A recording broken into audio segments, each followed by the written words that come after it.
Okay, there we go.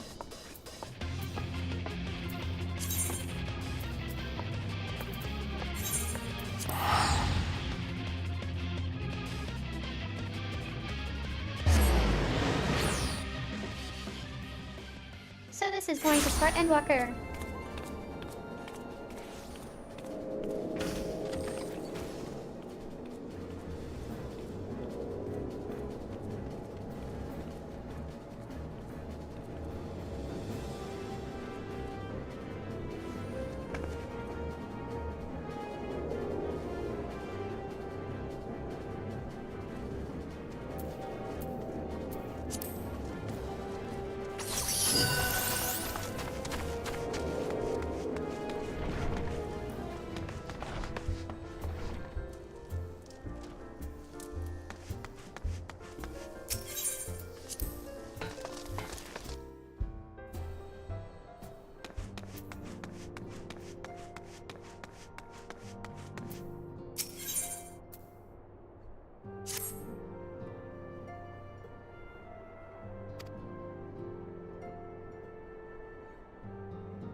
Wait, is this still Shadowbringers?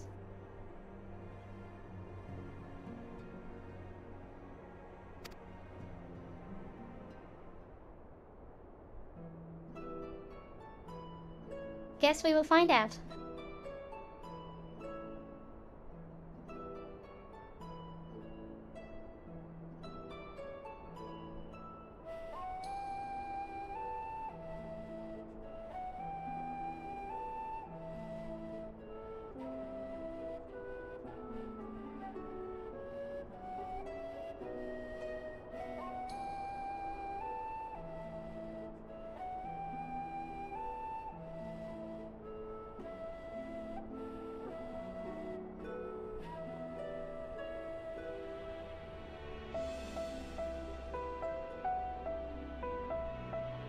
So I put a no spoilers tag in.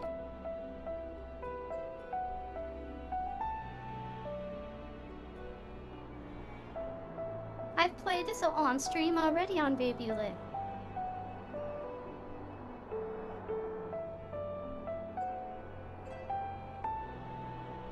But I haven't done any of the side quests on Babu.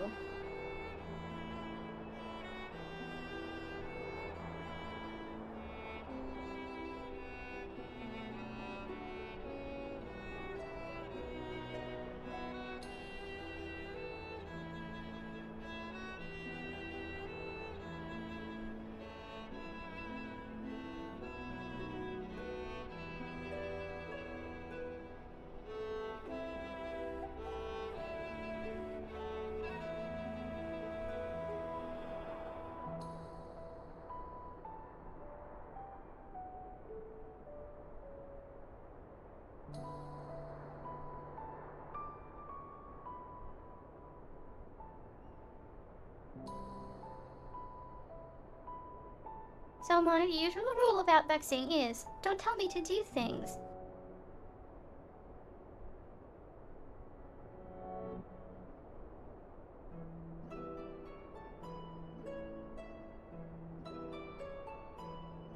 Are the captions not working again? Nope, they're there.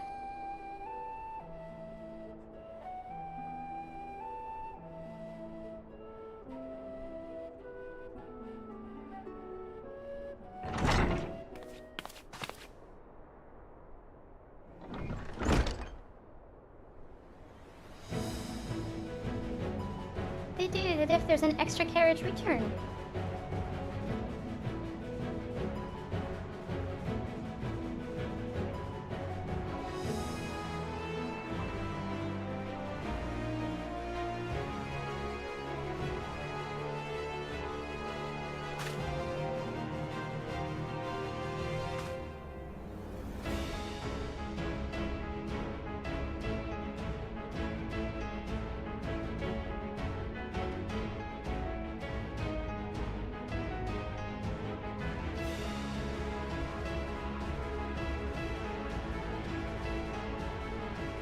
Off we go then.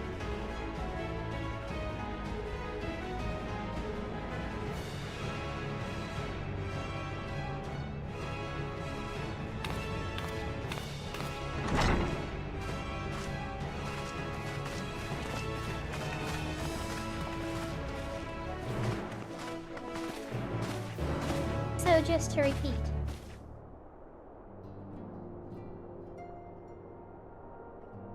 This character has not done Endwalker.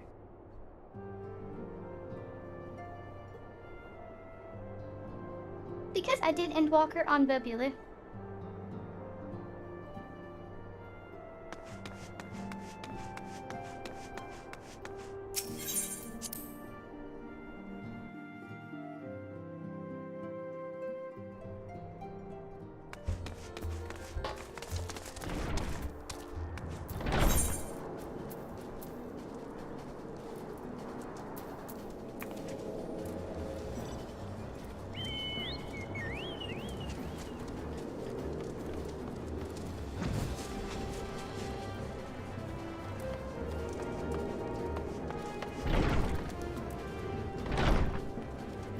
Maybe I should actually play it on a job that isn't past 80.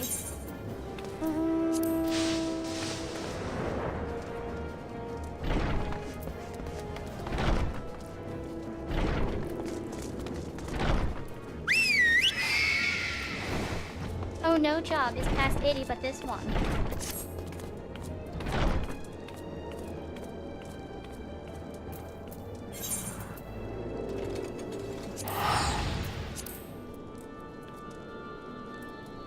It's fine.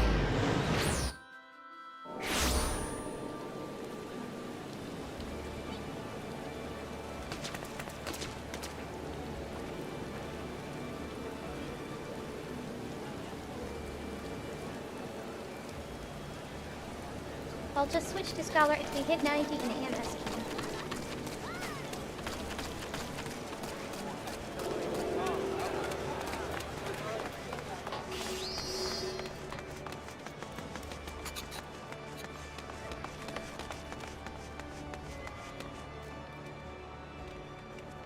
Actual.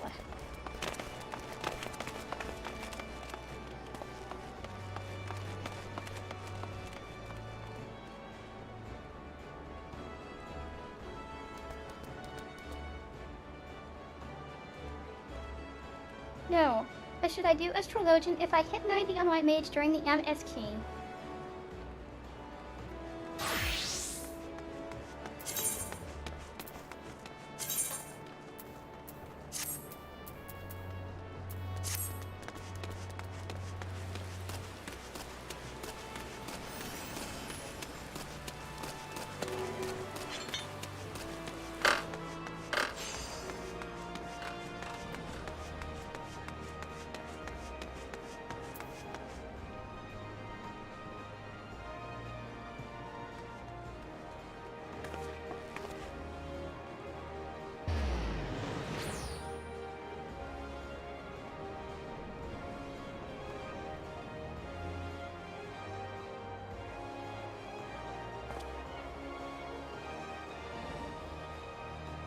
Cause I actually did Shadowbringers after Endwalker was released, so I didn't waste the experience.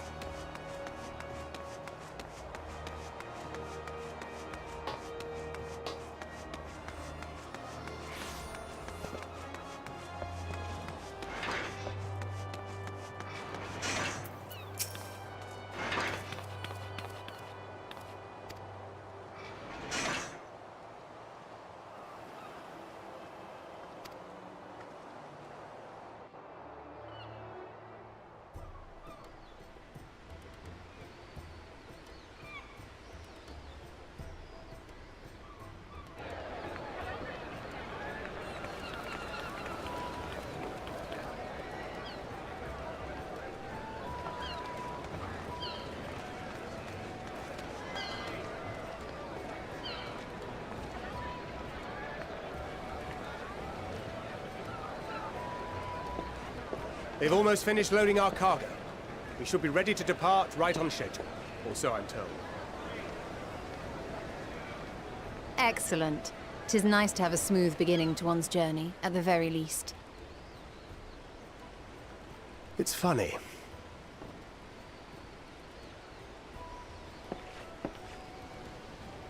Master Louis Soir came here on a ship very much like this one. And now, years later, the street urchin he befriended that day is bound for his mentor's homeland. With his mentor's grandchildren, no less. Aye. 'Tis upon reflection that every see it twist that of way. time's river and fate's whims are brought into sharp relief. Thou hast matured much in the intervening years. Wert thou not caught attempting to relieve Master Louisois of his purse scant moments after he made landfall upon this dock?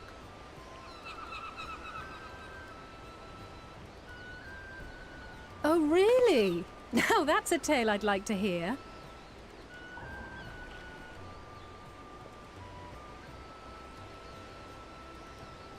Will this be your first visit to Charlian, Sir Estinian?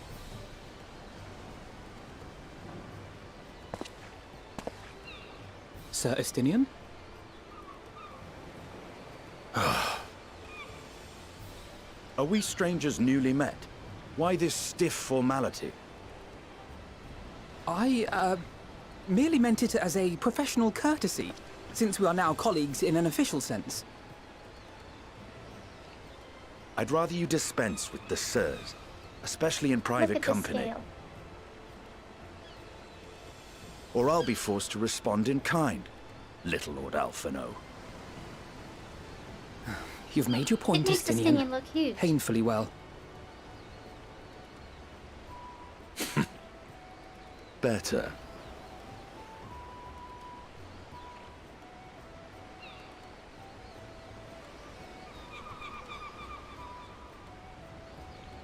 Are you all right, Tataru? You seem positively distraught. Distraught? Me? Don't be silly. I think it's lovely that they get to see their homeland. It's just... we're trying to thwart the schemes of an army hell's-bent on destroying the world. And, once again, I have to stay behind and worry that this is the last time I'll get to see my friends. Well, if you didn't suck at combat. Not gonna complete that thought.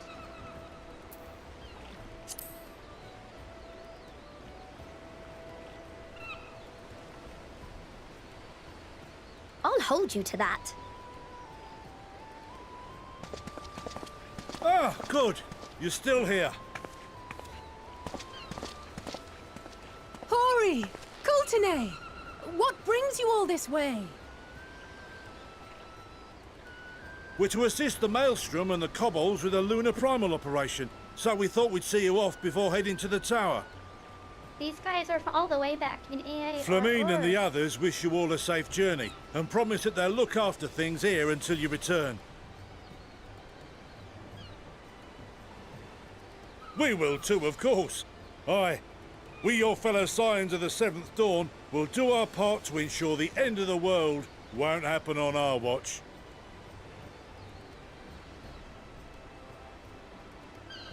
We're set to sail! All aboard for Charlian!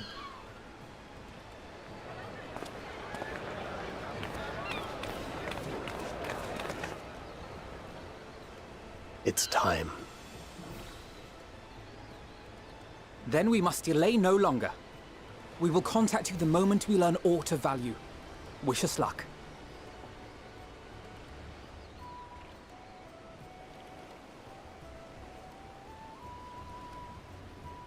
Have a safe journey, and please, please, be careful.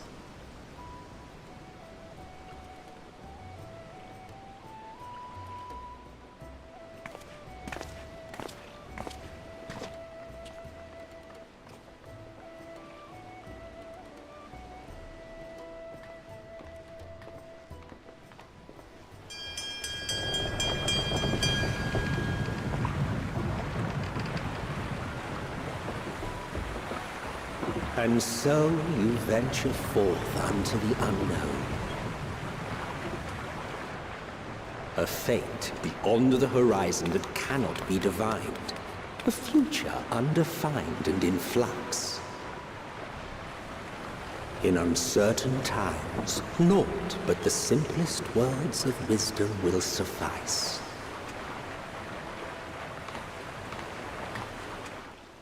That which lives is destined to die. Love leads to loss. Every beginning has an end.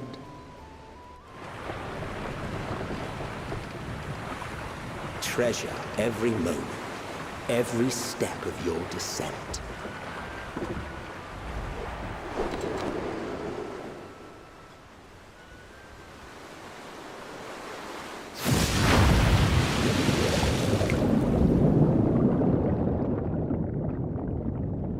And there, in the depths where souls and stars rest, find your truth.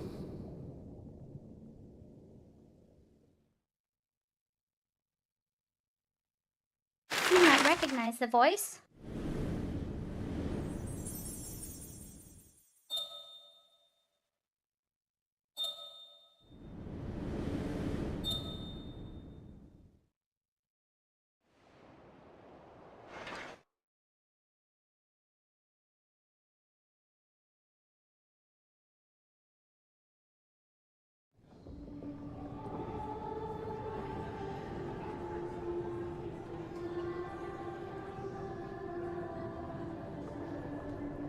So the scene is a recreation of the one. 0 opening.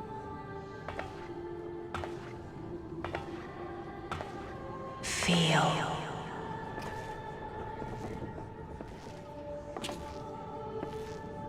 Think.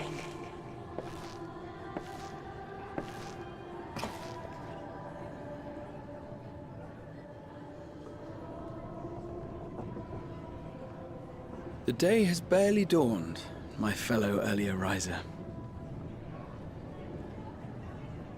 Though we're hardly alone in that. Envious of those still sleeping soundly, no doubt.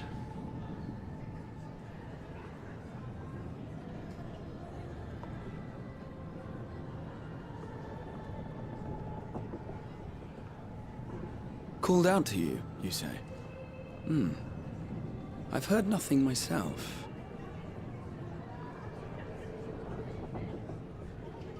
In any case, I dare say the sea air will do you good. Why not join the others on deck? Charlian should be coming into view at any moment.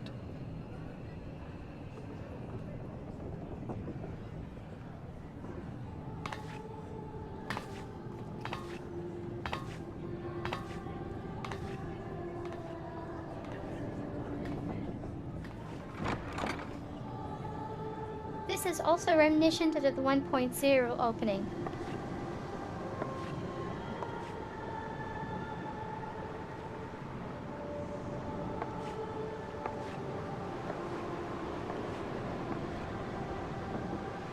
The glimpse is starting opening at least.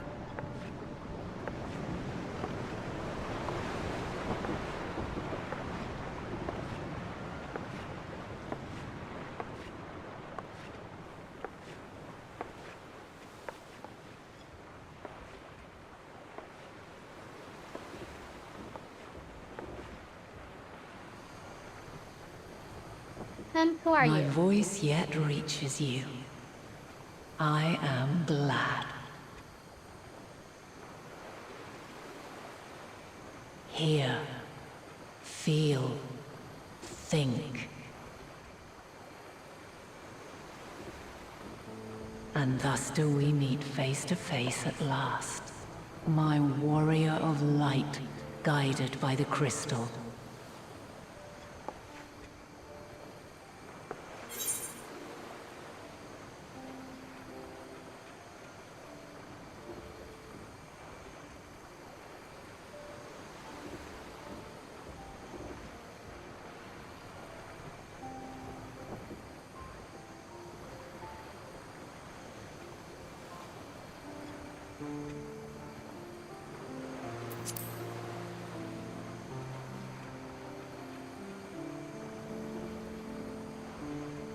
After your sojourn in the First, I believe you have your answer. Look at the mask. You have gained an understanding of what I truly am, what Eidolon has always been, a primal.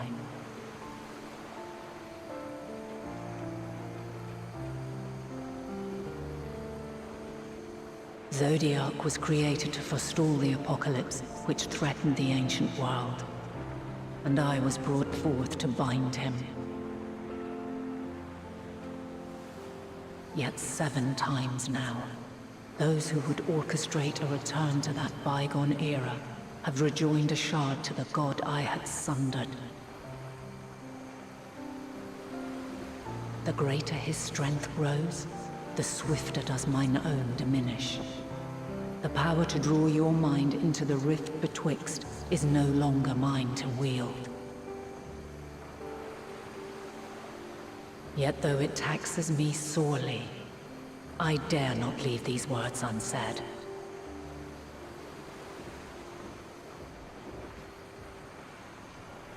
Even bereft of my guidance, you and your companions have accepted the burden of this star's troubled past. A conjunction has begun to form, an intertwining of your time and mine.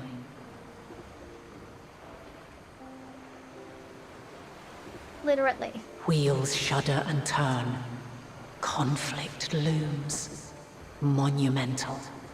Which will decide the fate of this world and all life upon it.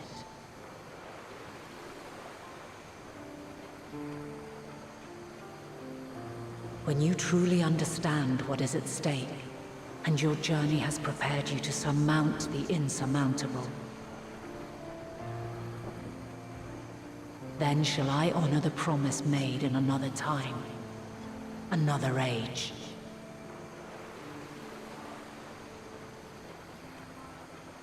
Cast your peepers to the fore, folks. Sharlayan's just over yonder. I will not keep you further. Your traveler's heart must yearn to behold this unfamiliar land. We shall meet again, and soon.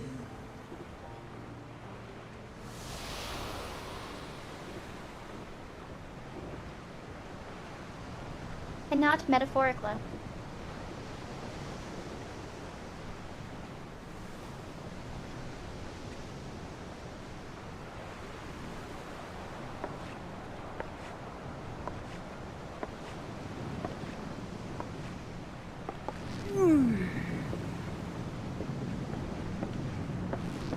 Oh, what a fine morning.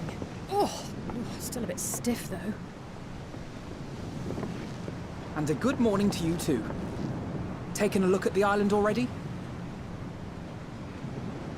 Then let's go. Let's go! Might still be room in the prow if we're lucky.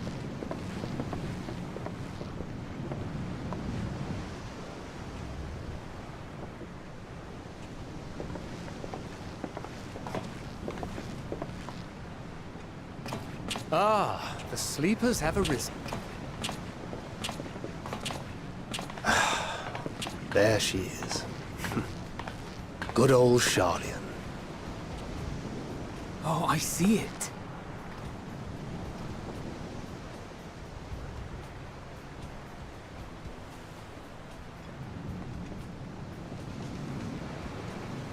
Home. Home at last. Well, maybe not in Father's eyes, but we'll manage on our own, if we must. You do know you're not alone in this, don't you? Indeed. 'Tis as Sir Estinian said. Forget not the comrades who boarded this ship at your side, I prithee.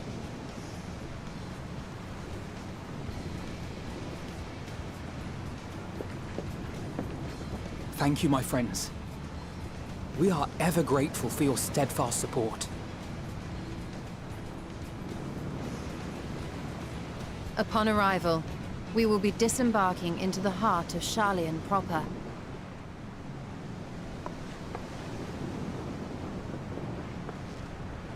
There is no greater concentration of wisdom in all the world. I am confident that somewhere within that center of knowledge and learning, we will find the answers we seek.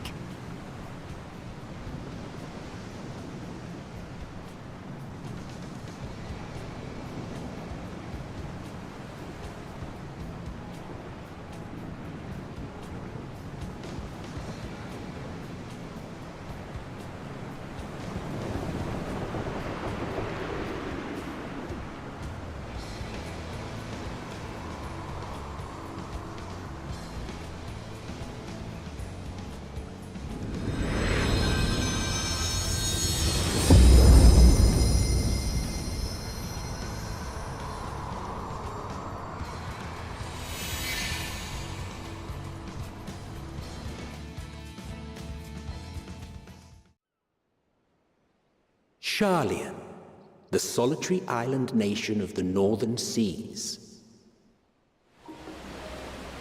Where under the watchful gaze of Thaliak, patron deity of scholars, academics hoard all manner of knowledge and secrets. Once, they deigned to accept foreign students into a distant colony maintained in the Dravanian hinterlands. How swiftly they abandoned it once the first Garlean boot set hostile foot on Ala Megan soil. So averse to the prosecution of war, these men of wisdom, your would-be allies.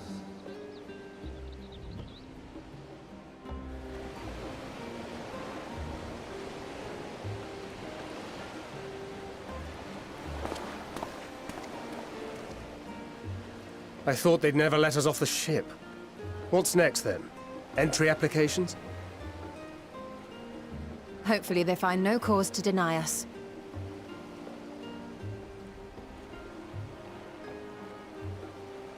Hasn't Sharlayan all but That's not severed his relations with foreign powers? Those of us without direct ties, myself included, may be refused outright. 'Tis true that, as a nation, Sharlayan only forms trade agreements with a select few neutral countries. But from a practical standpoint, an island cannot afford to be overly strict with its borders, especially not if that island's people are wholly devoted to the accumulation of knowledge. If one submits the proper paperwork, with satisfactory evidence of identity and intent, then foreigners may be granted entry. May.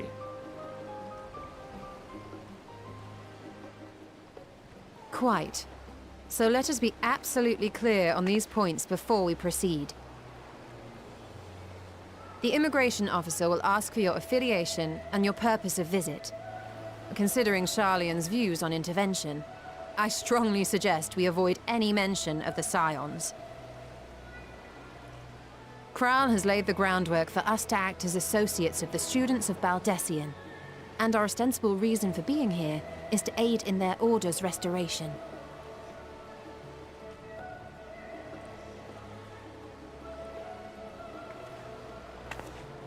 Grahatir, it might expedite our progress should an actual student be seen at the head of our little group. Would you mind leading the way? Of course. The immigration offices were this way, as I recall. Shall we?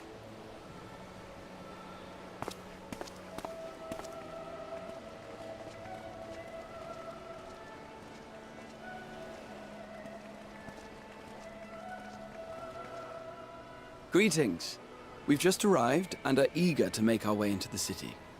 Would you be so kind as to process our entry applications? Certainly. I see by your mark you are an Archon. I am. Grahatir of the Students of Baldessian at your service. I was assigned to an Eorzean survey team, but have returned to assist with the reformation of my order. My associates here will provide additional support.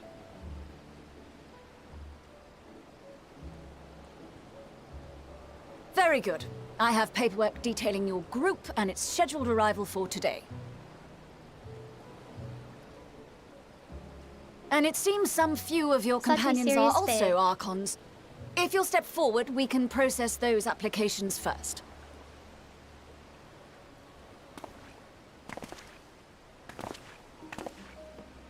Ishtola rule.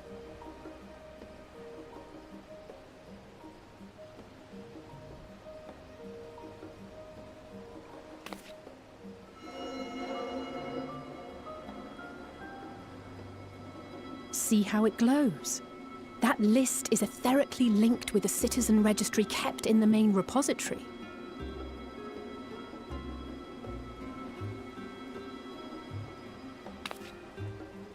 I've confirmed your status as Archons and amended your travel records accordingly. Welcome home. Now, who do we have here?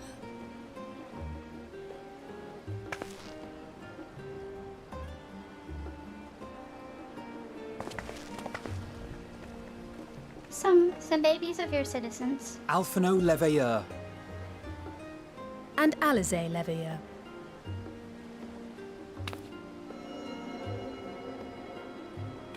Well, brats apparently.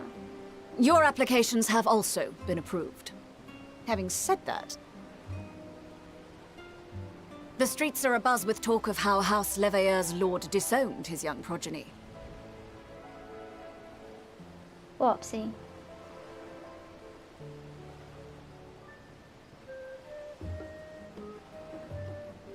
And while such personal circumstances constitute no reason to deny you entry, I urge you to avoid exacerbating your present situation. Times are quite troubled enough already.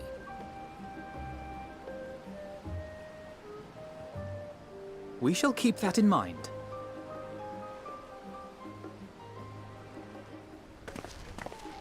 These last two are not Sharlayan natives, but you will find their credentials I are in said, order. do you not recognize the An voice? application was made in advance.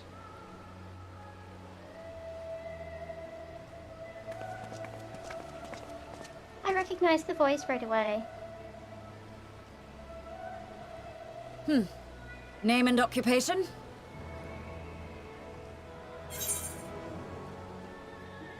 God Smasher.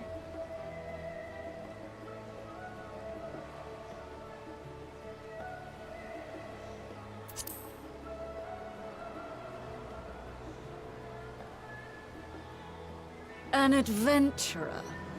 Well, I suppose that is considered a valid calling in your native Eorzea. And it does indeed match the profile provided. You may enter. And you, sir? Estinian Valino, formerly of the Order of the Knights Dragoon in Ishgard. Formally, at least. And what, pray tell, is your profession now?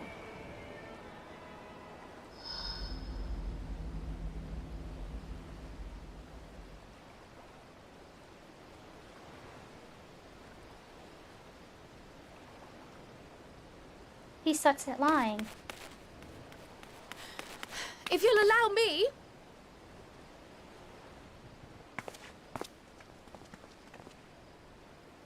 Good timing, Cryle.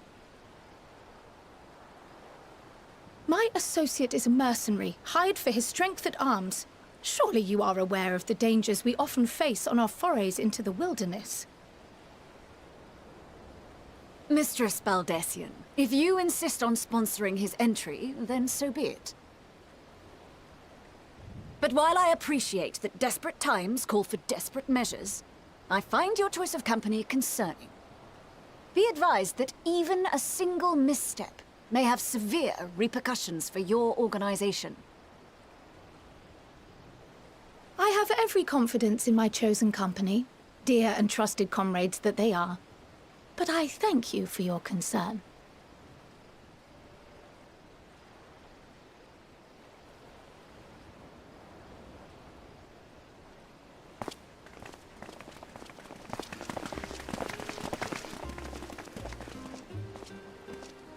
Cryle! It is good to see you. Likewise. Long voyage notwithstanding, you will seem none the worse for wear. There is much to discuss, but this is hardly the place. Let's be on our way, shall we?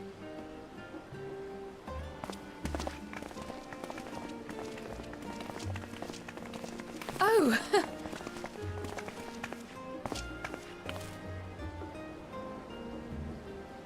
Welcome, friends, to Sharlayan.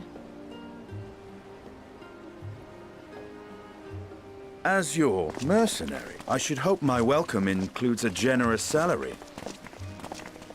Well, I had to say something, Sir Taciturn.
My weapon is already higher level.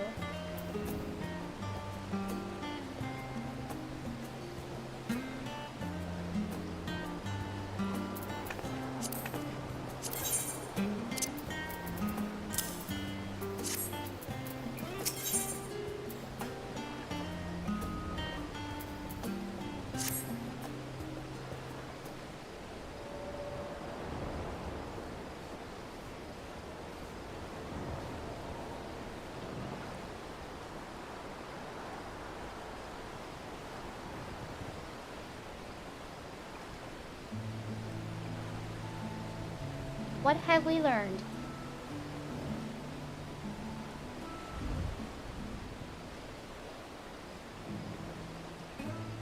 Hestian has never been here.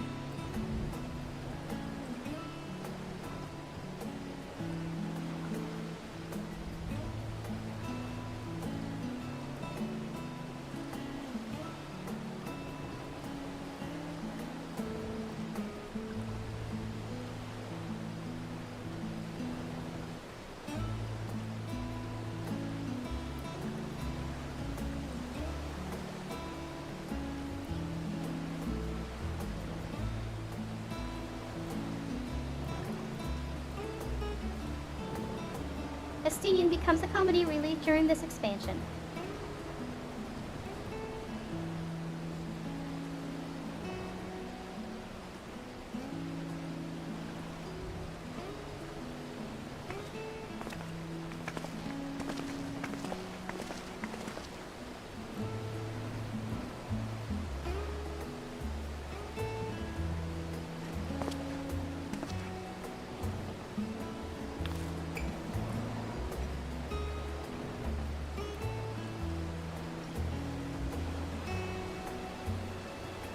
I'm gonna end up repeating some jokes I made with Bubula.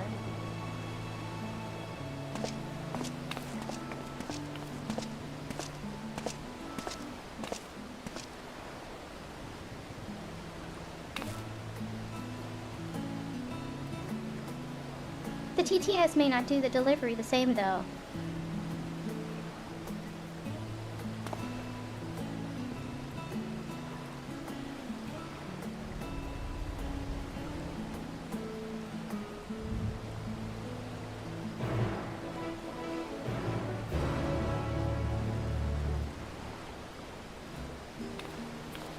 So I recently learned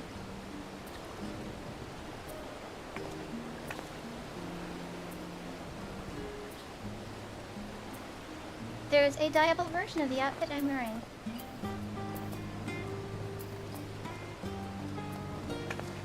However, it's not the exact outfit.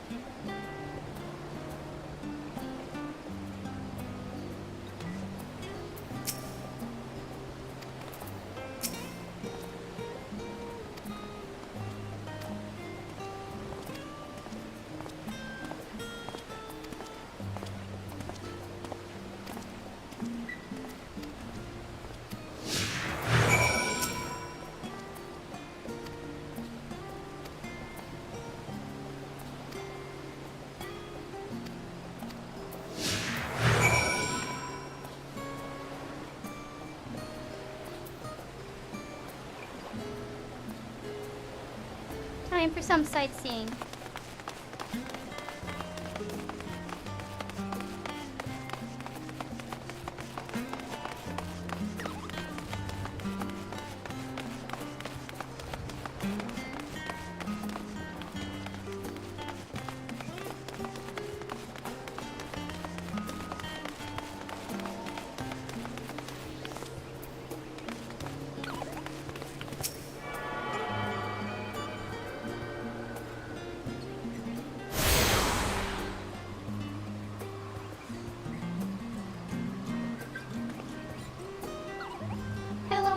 Anthropology.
Gee, you guys, look at that giant stitch eye.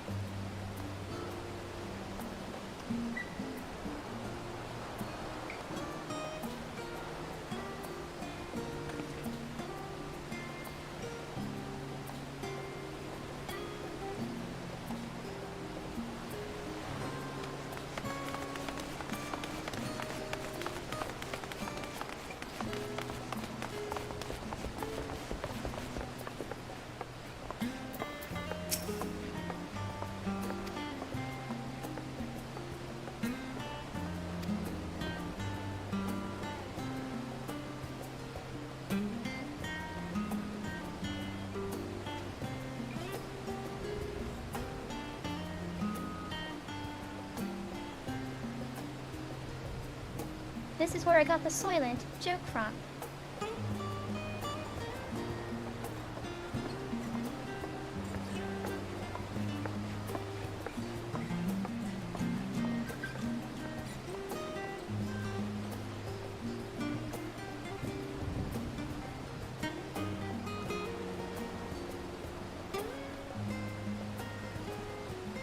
Cause Kryl said, the prevailing sentiment towards cuisine is dietary value first and taste a distant second.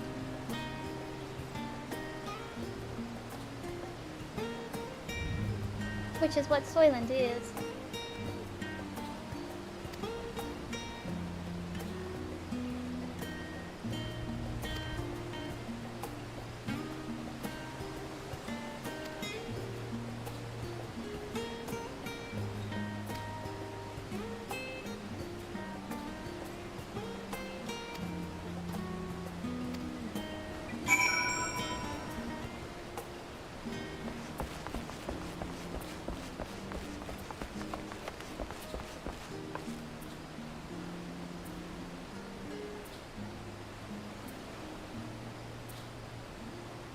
Can I have your best Soylent, please?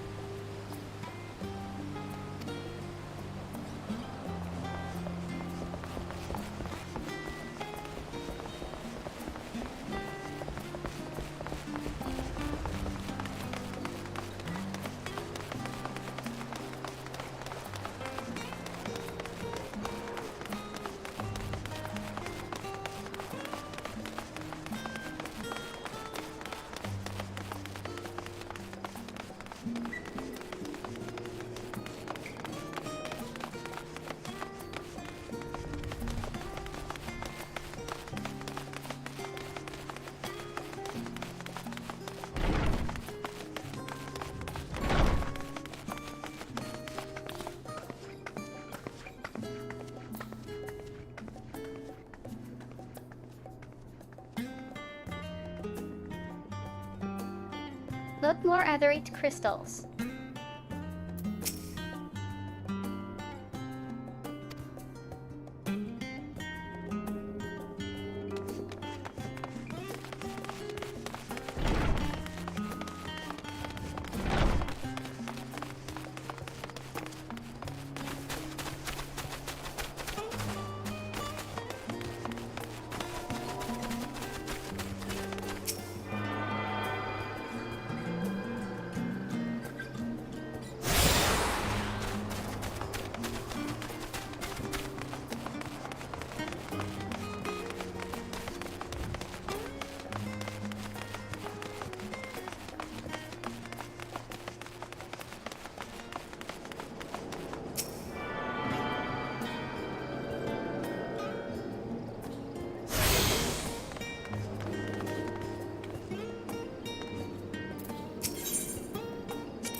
In.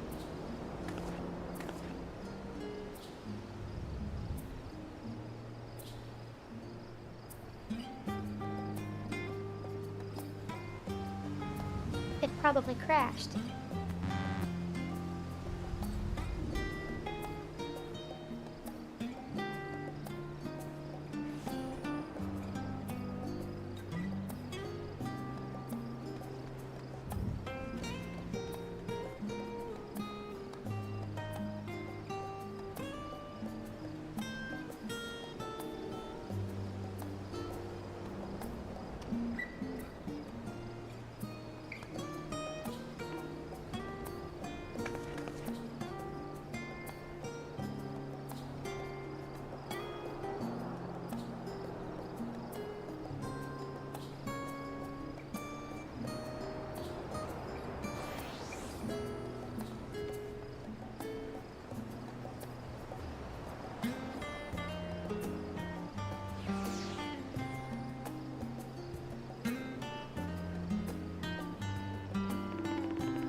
Why does Twitch keep removing the channel rewards button?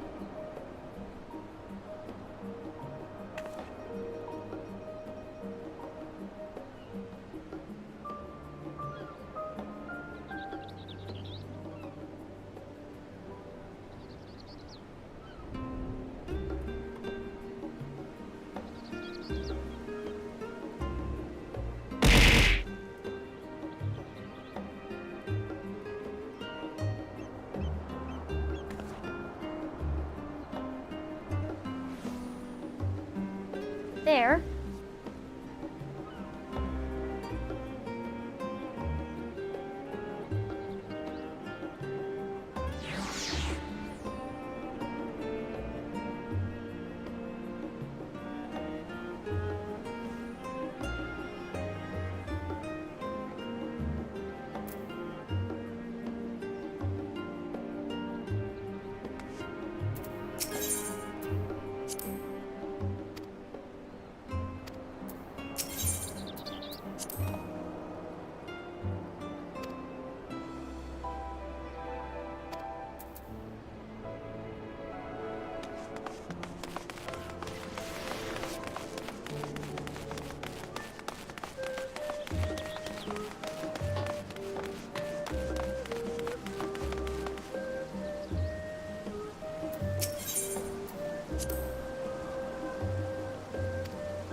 Wait, you mean other nations don't have corner bookstores?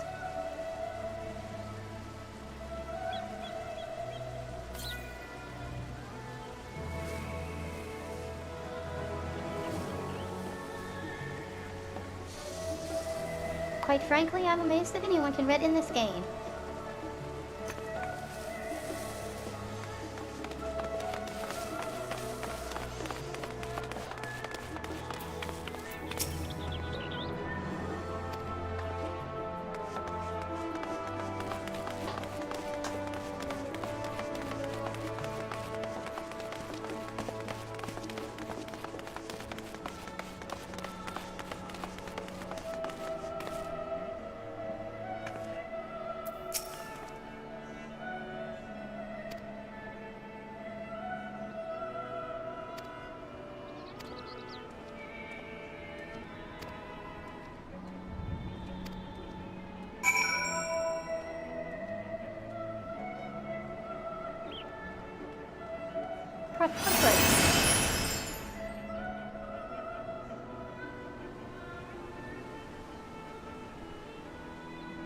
So dangerous, gadgets.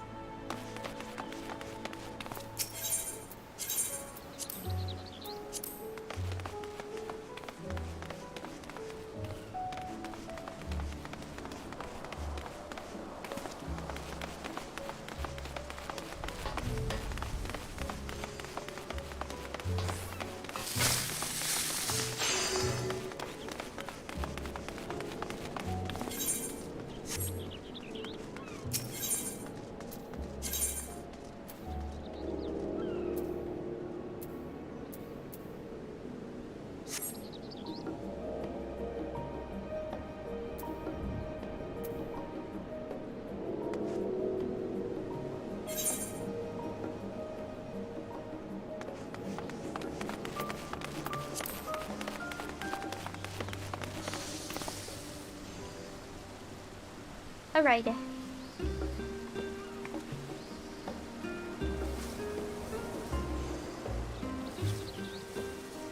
The one's in New Charlayan.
Water is associated with knowledge.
This is bigger than the local mayor's office.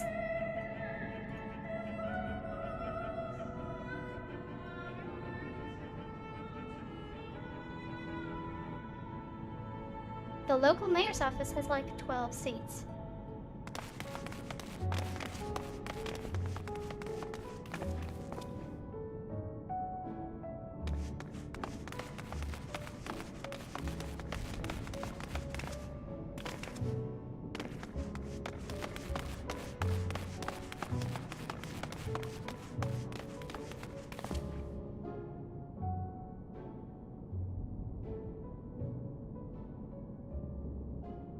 One of the things that you have to do in MMORPGs, even regular RPGs,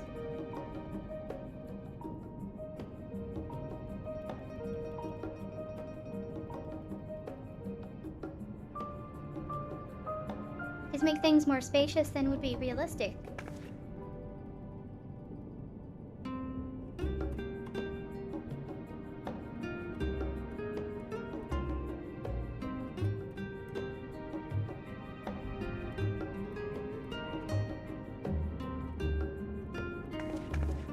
Like, could you imagine a game that tried to be realistic and had 100 bedrooms?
Realistically, like if you see things like the American or Canadian passport of government, that reminds me of, at least in scale.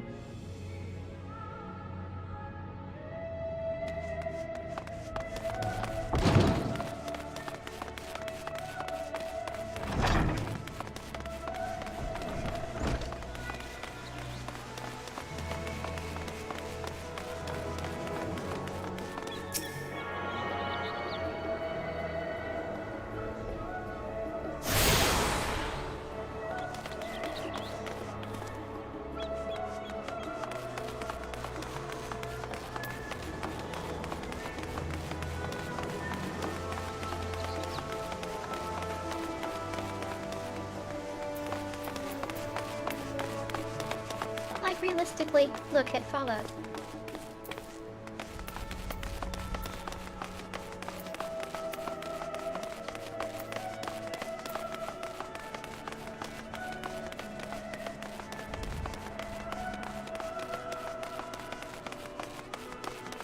Fallout has a realistic layout of buildings, but they're actually scaled down.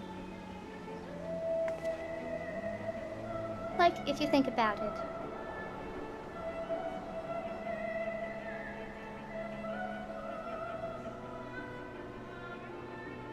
Fallout 3 is Washington, D.C.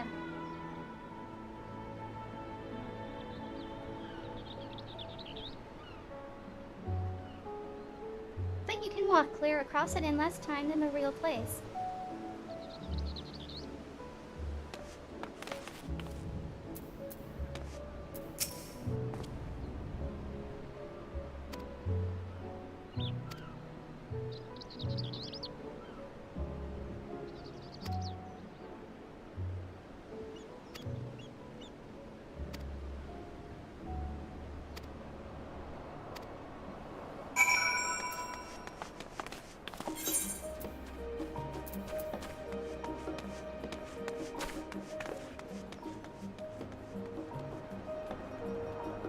Now, let's find the rest of the other Edas.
Okay, we still need the studium.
Hey, look.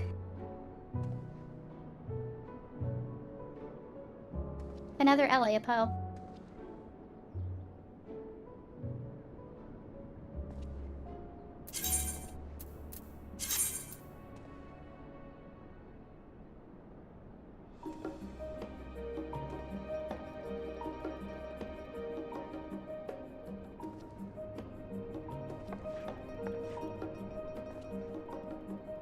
Related to Clo no less.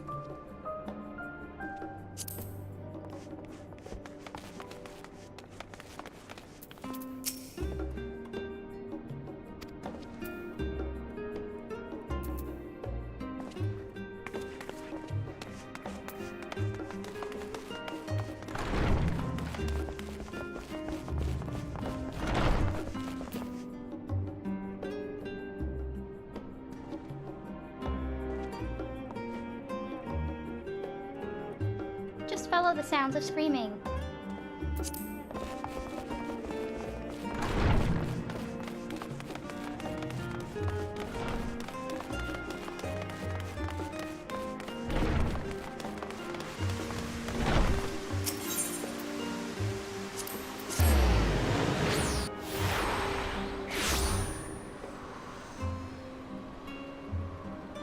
I know someone says that. In that building.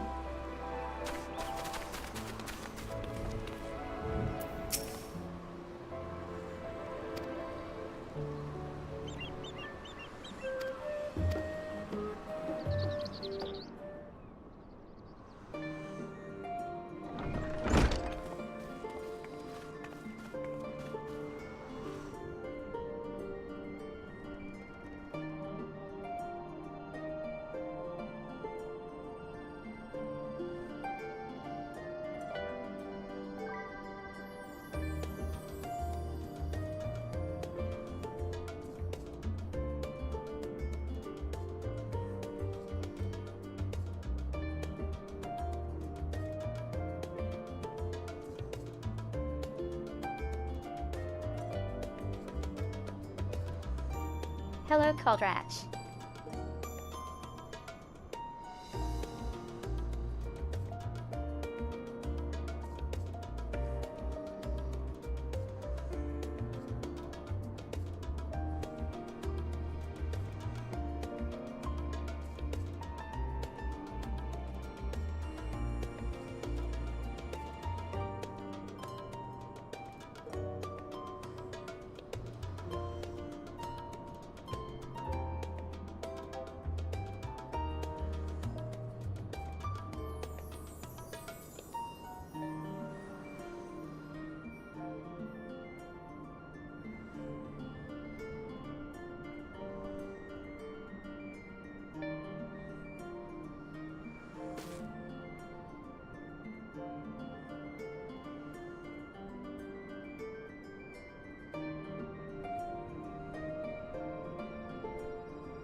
Yes, so basically something happened to the place where the students of Boldesian were.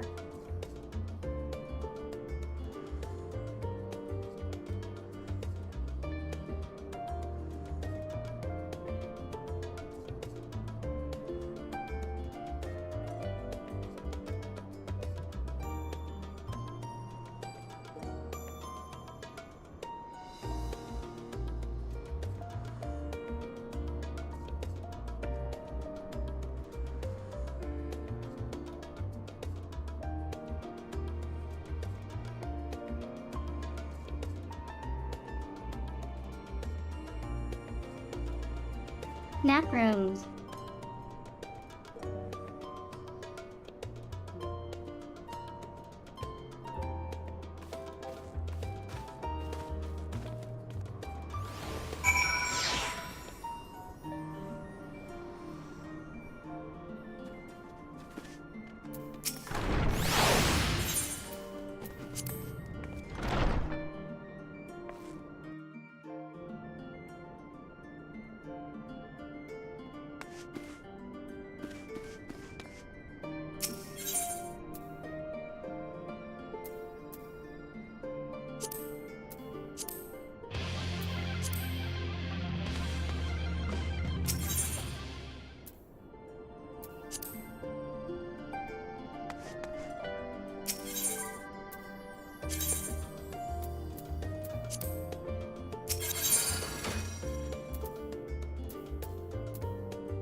Pray forgive me. I was delayed. It's fine, Urianger. We're all here now. River. Let's get down to business then, shall we?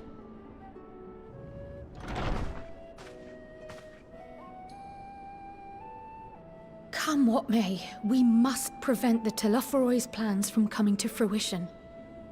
At present, I see two paths for gathering the information which may aid us in achieving that goal.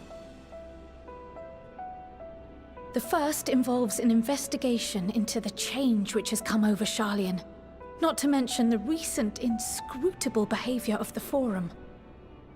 As most of you know, the 99 members of the Forum are elected from the general populace. This alone guarantees a plethora of opinion with regards to foreign policy. The bibliotheques, for example, are a group of conservatives which would have Sharlayan focus on recording history, while remaining entirely uninvolved in the making of it. And at the other extreme, we have advocates for proactive diplomacy and direct intervention. My grandfather Galef was one such member, as was Archon Louisois. Yet despite our diverse factions and philosophies, the recent vote to deny Eorzea's request for assistance was unanimous.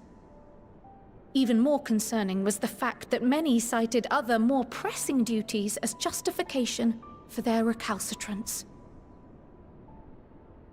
Fortuno's refusal in Gridania had those same undertones. 'Twas as if, having stared unblinking into the face of impending doom, he had simply turned away to pursue something more important. But what could that possibly be? A mystery indeed, and one which I ask for your help to solve. What could be worse Our than future doom? may depend on it. As for our second potential path, it concerns a request made directly to the students of Baldessian.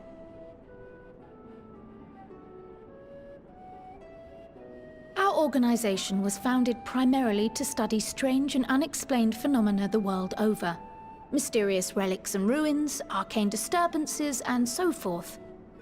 X-Files. Compared to our more isolationist Sharlayan colleagues, we have strong connections overseas, namely with scholars and academics who share our passion for the unknown.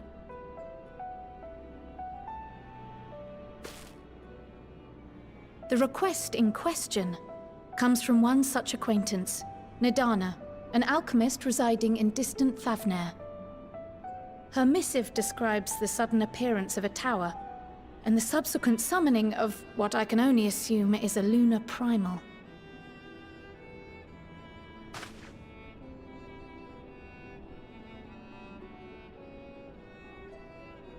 In response to this threat, the Satrap of Radzat-Han, the individual who governs the city-state, has instructed the alchemists to find a means to deal with the spire. The artisans of that land are heirs to an ancient tradition, one rather unlike that of their Uldan counterparts. 'Tis possible, nay, probable, that they have gleaned truths They like money. unattainable by Eorzea or her Far Eastern allies. They do, in fact, appear to have a strategy in mind, though it will require further research. To that end, they have requested an introduction to a capable warrior shielded by the blessing of light. Assuming we divide our We'll forces meet to pursue both of Kral's lines of inquiry, then having you join the group heading to Thavnair would seem the obvious choice. But the investigation in Sharlayan is of vital importance as well. Equal, I think, to the Thavnairian one, given that the fate of the world may hinge on the results of both. Yes, it is quite the quandary. Though it is a great imposition and an altogether too common one, our efforts would be more likely to succeed were you to lead the charge on both fronts.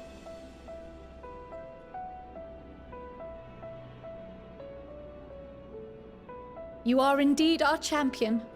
As to which task to tackle first, we will defer to your decision. Let us next decide how everyone else might best be assigned. As for myself, I shall continue what I've begun in Sharlayan. I should also like to steal the services of an Archon or two. And thereby gain access to a greater range of reading material. I will help with that. Allow me to offer my assistance. I have some small amount of experience in the field of research.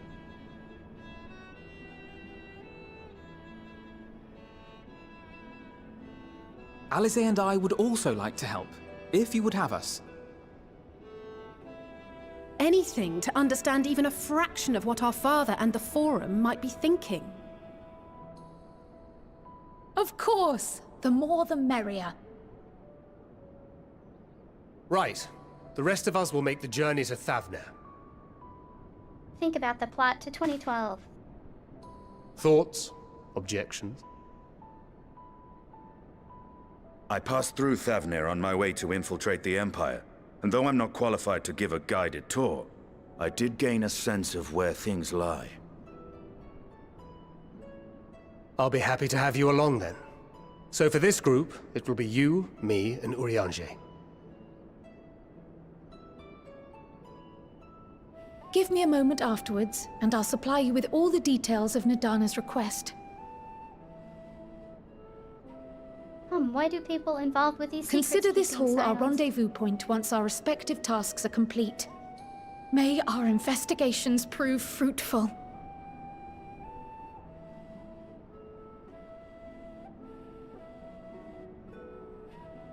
They sure do seem to be falling out of a lot of fourth-floor windows.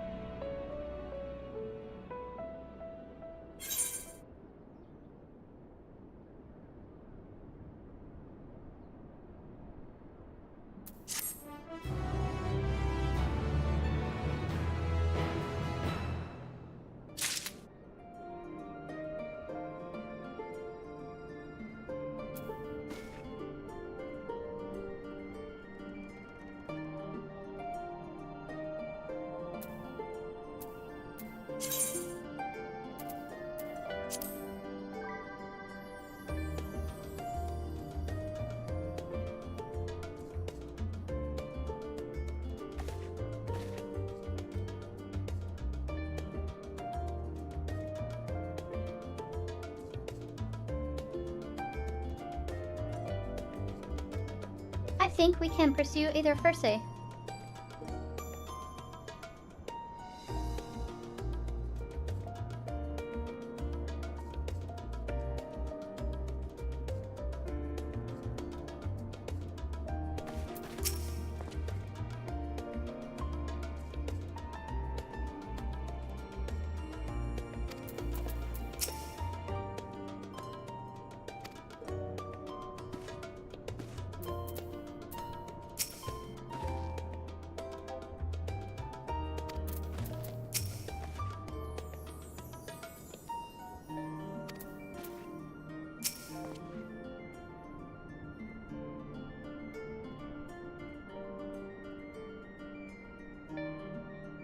Master Matoya found everyone insufferable.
Thank you for the follow, Anthropologo.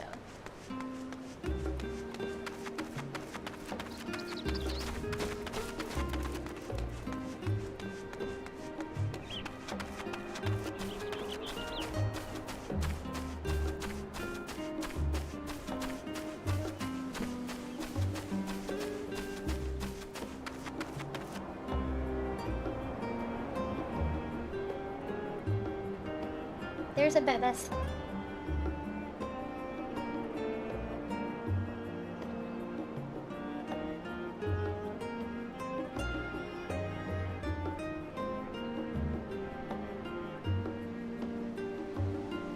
There's an inappropriate joke I could make.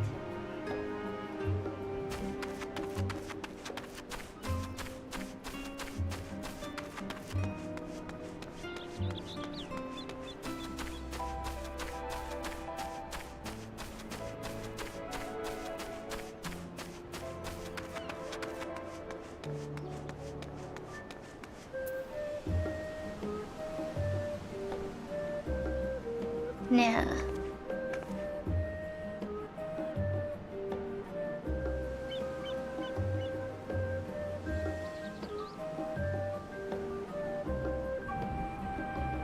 I was like, Bevis is missing their butt head.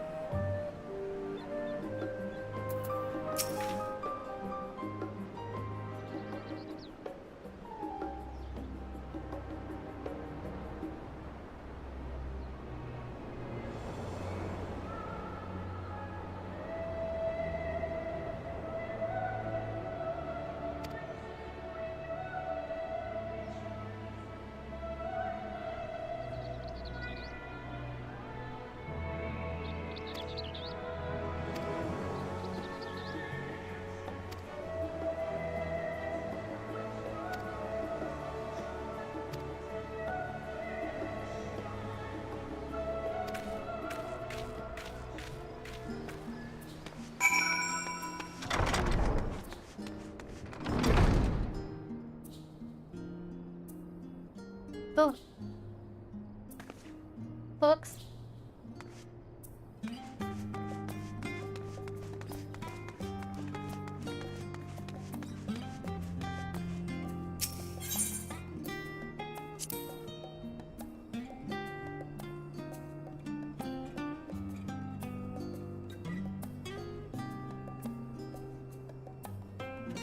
At this one.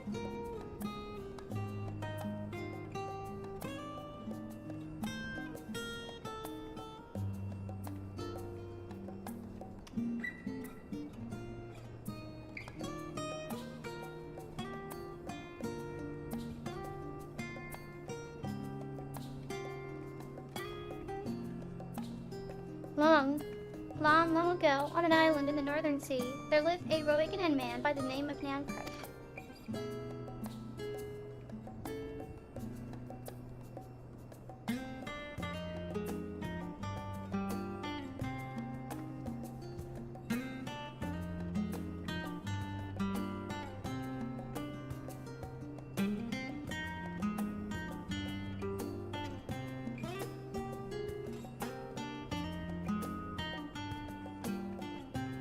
Nyankref was a student of astrology, and he divined that a flood of terrifying proportions would soon sweep over lands of Eorzea.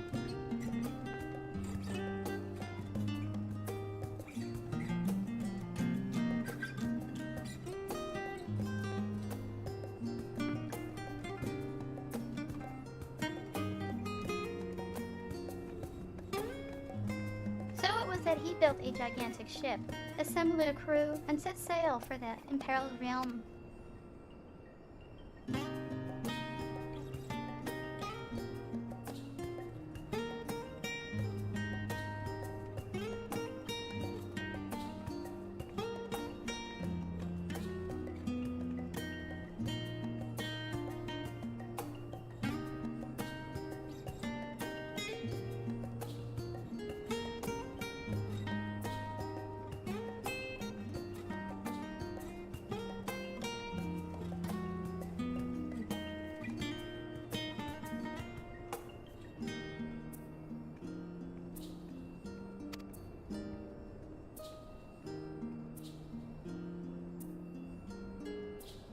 flood arrived as foretold, and to their horror, the strangely churning waters drove the people towards the ocean. It was there, however, that Nuncraft's crew hauled them aboard his ark. But the danger had not passed. A towering wave approached, threatening to smash the vessel to pieces.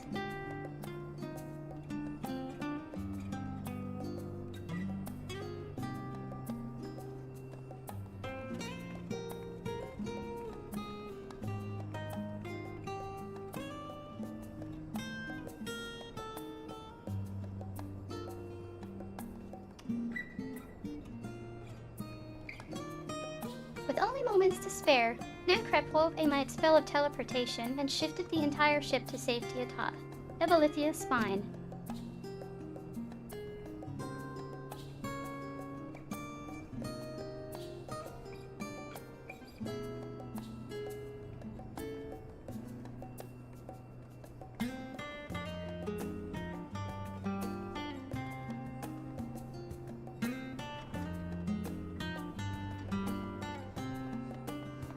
Refugees from the surrounding regions huddled there alongside them, but it was not long before disputes over the twin-nighting supply of food led to violence and bloodshed.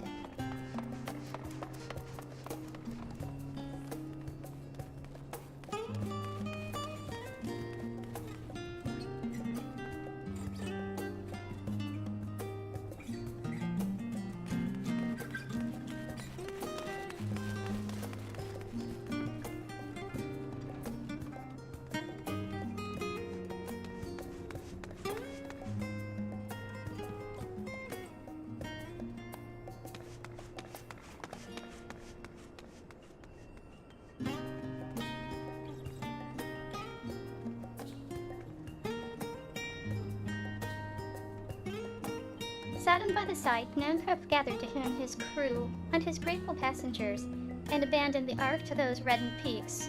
They journeyed to the coast where they built a new ship, intent upon returning to the northern seas.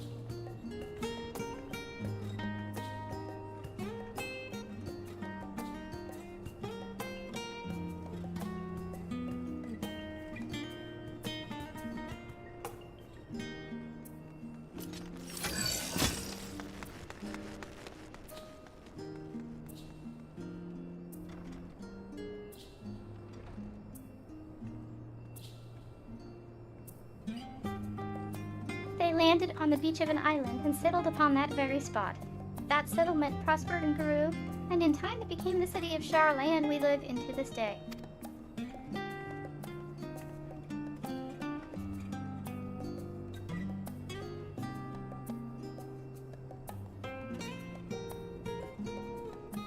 I'm gonna sidetrack for a few minutes.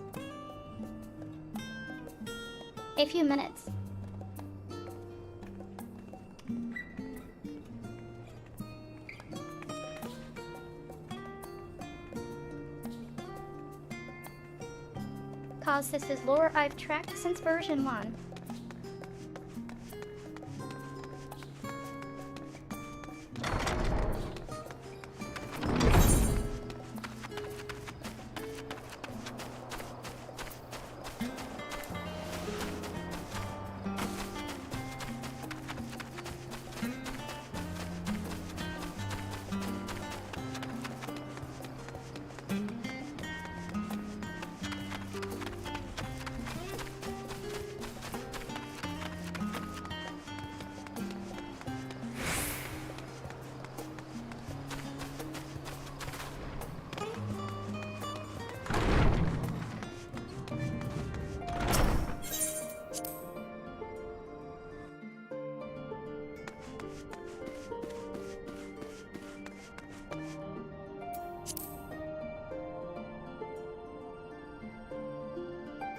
Okay, so look at the myth.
No, wait, not a he.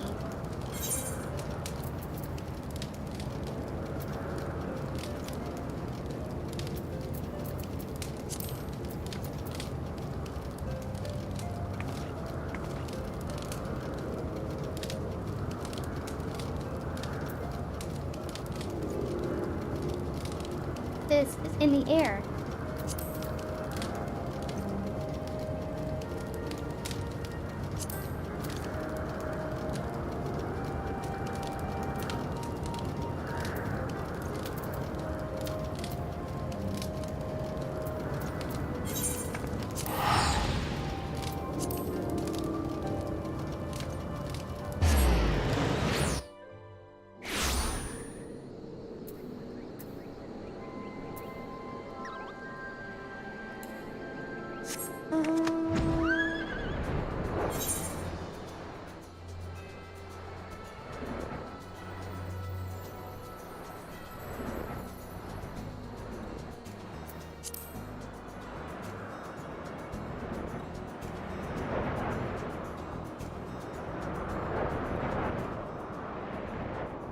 Let's see, where was it?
Must be on the other side.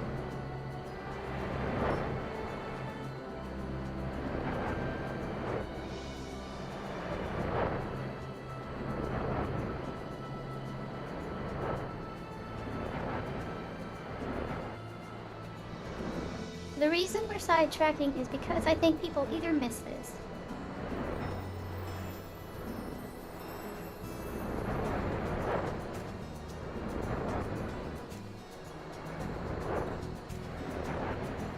or just think it's a weird decoration.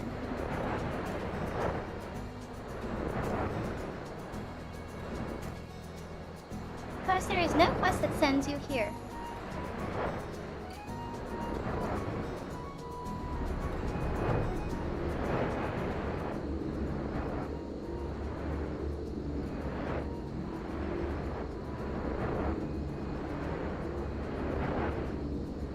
And this is the ship mentioned in the book.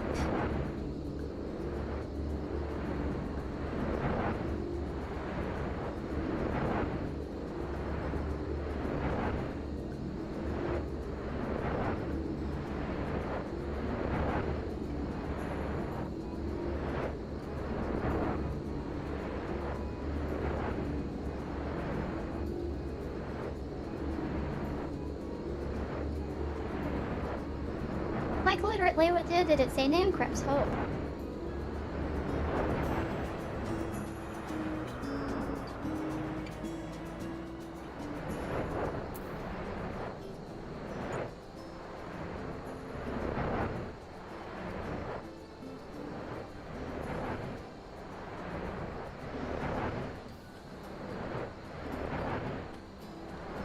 With only moments to spare, Namcrep wove a might spell of teleportation and shifted the entire ship to safety atop.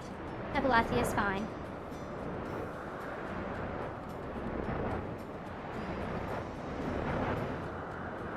That's the ship.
Yes.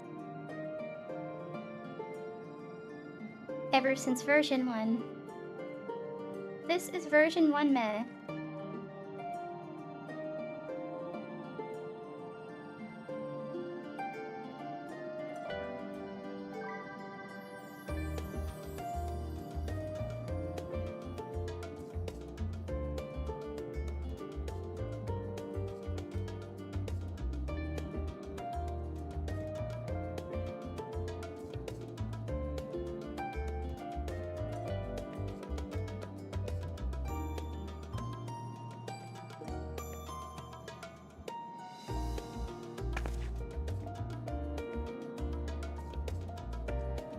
Solo?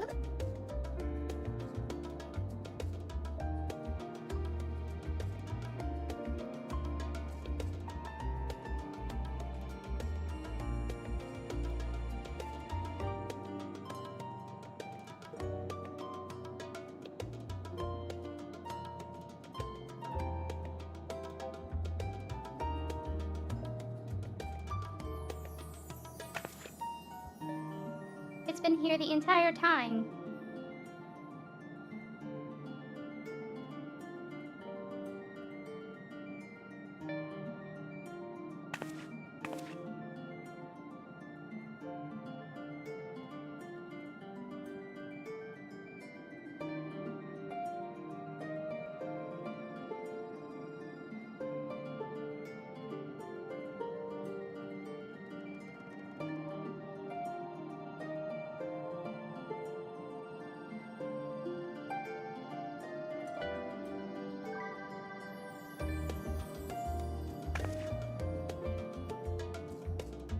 This detail I had been kind of obsessed with since version 1.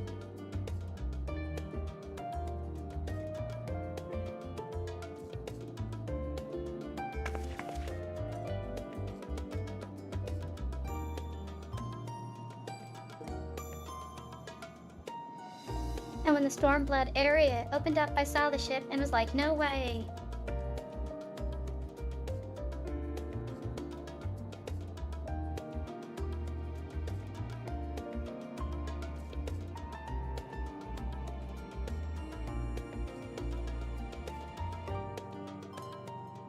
And then here, an Endwalker. There's a book describing what it is.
This one is describing a strolley.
Someone's taking a nap.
We're home, but not at home.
Wait, that music was.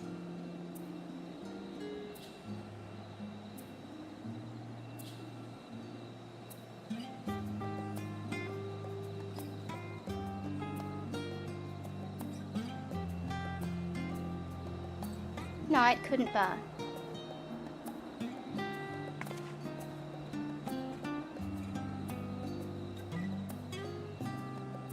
One sec, gonna rewind the VOD.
open it while it's streaming.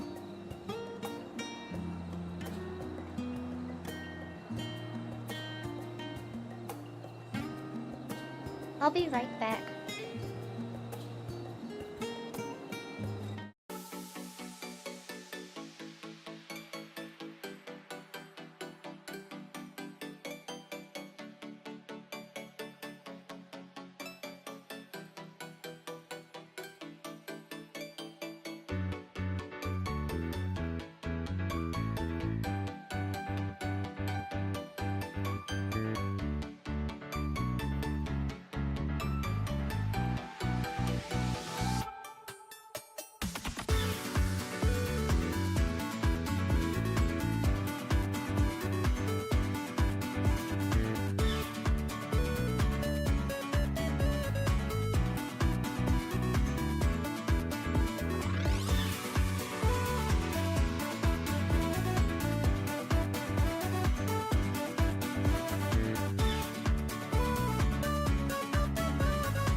Oh.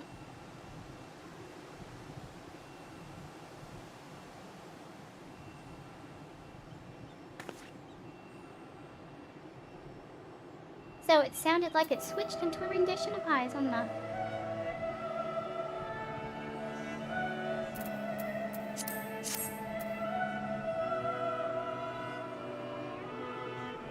But I wasn't sure.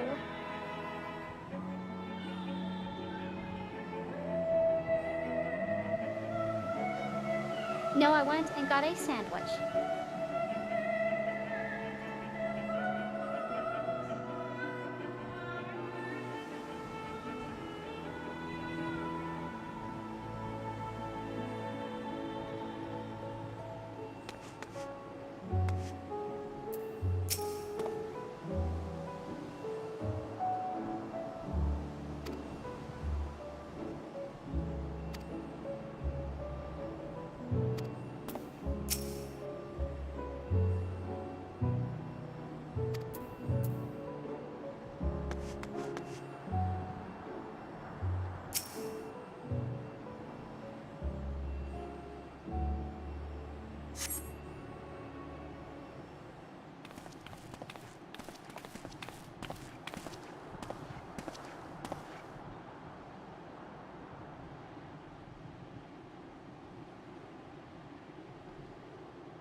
were thinking of leaving, were you?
Why do I have them?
Good night, Meowsy.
stupid mask.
Relan.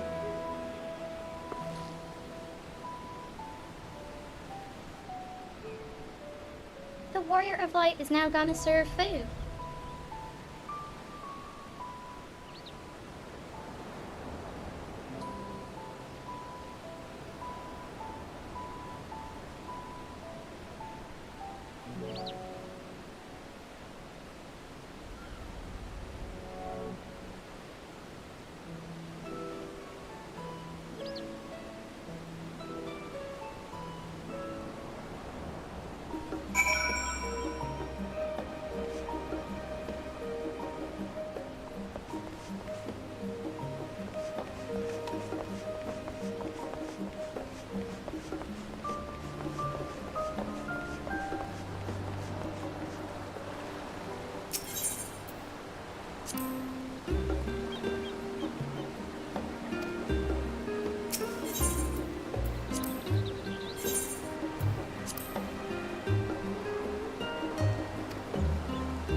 like someone is trying to save precious items.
When our father disowned us, I couldn't believe what I was hearing. It wasn't until much later that his words began to sink in, that I began to feel the weight of what it meant.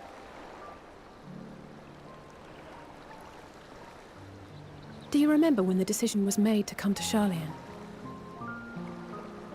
Grahas said that the Forum was determined to keep us in the dark, and that Father's venomous performance was part of that strategy, to keep us at arm's length.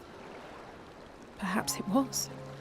Father argued with Grandfather on many occasions, but never with such dismissive contempt. And when he demanded what justifies the sacrifices we make in war, I honestly didn't know what to say. Neither did Alpha know, I know, but never for one moment did I believe we had made the wrong choice. So all I could do was fume silently. It was only afterwards that I realized how childish I had been. How being stubborn and self-righteous must run in the family. If I could have just mustered a civil response, then things might have turned out differently. No, really.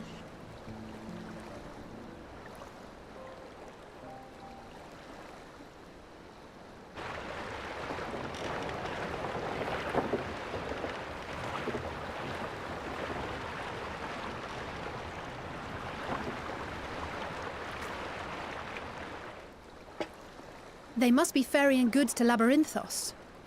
That not sus at all.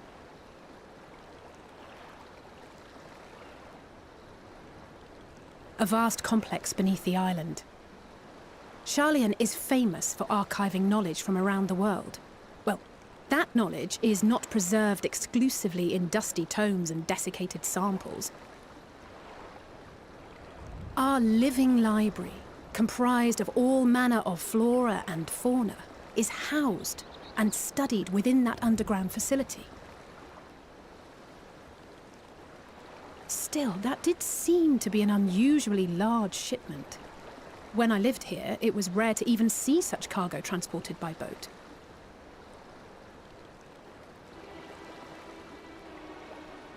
Wait! Didn't you hear something in the last stand about the gleaners coming and going more than usual? Well, I think they're the ones we saw manning those boats. And gleaners answer to the Forum. If the appearance of the Telophoroi prompted this sudden burst of activity, then Labyrinthos may hold a clue as to what the Forum is planning.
No spoilers.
Really?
Deep beneath the scholar's city shines a false sun within a fabricated sky.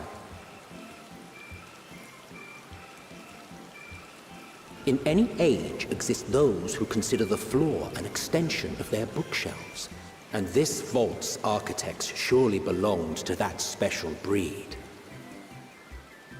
If the stack grows too high, start a new one. If no room remains, then make more rooms. A simple solution at first, and then bit by bit, a profound transformation.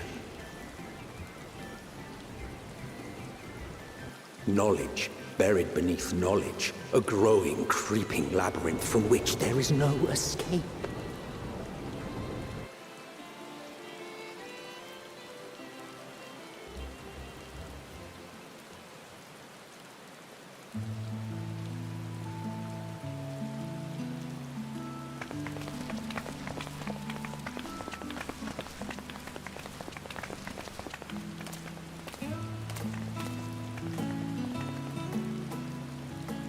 Not what you expected.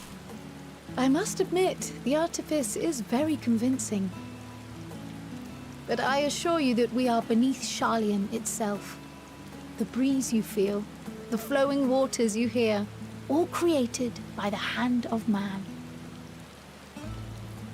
The island is volcanic, you see, and once upon a time this great hollow must have been a reservoir for magma. It was discovered some 400 years ago, at which point it was repurposed as a storage facility for scrolls and samples and such. Renovations have continued, with nigh on no interruption to this day, with the lower levels still undergoing expansion. Aren't those people gleaners?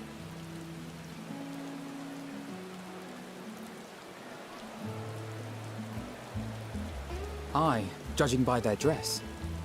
They are said to work alone as a rule, but 'twould seem that rule is being enthusiastically broken today. It may be as you suspected, that they are engaged in a task apart from the norm.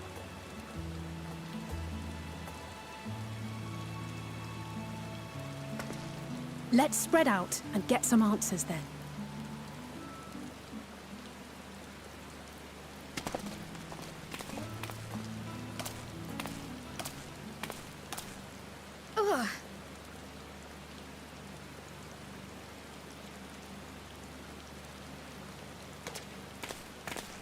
Did you call to me just now?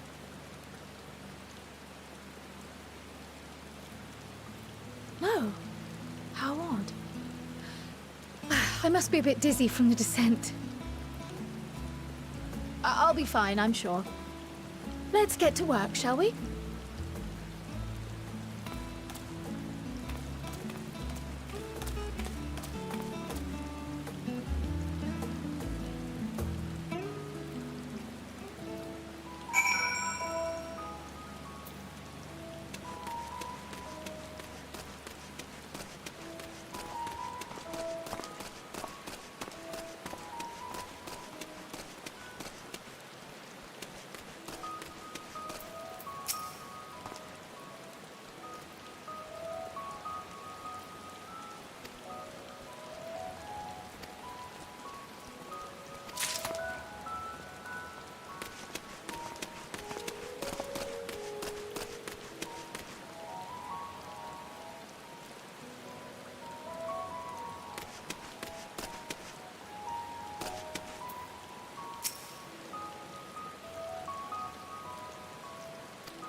Go find my escaped Marmotuli.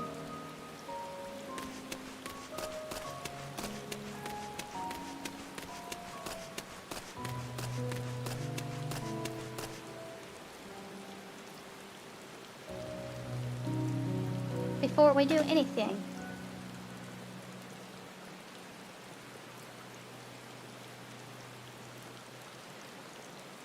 We should attune to any other rates down here.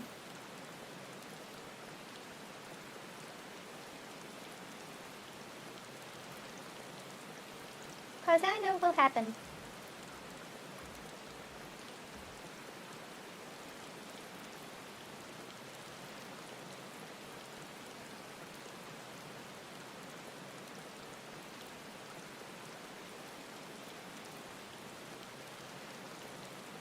I'll forget to hit a button and die, and then get revived all the way back to where the home point is.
Rat save.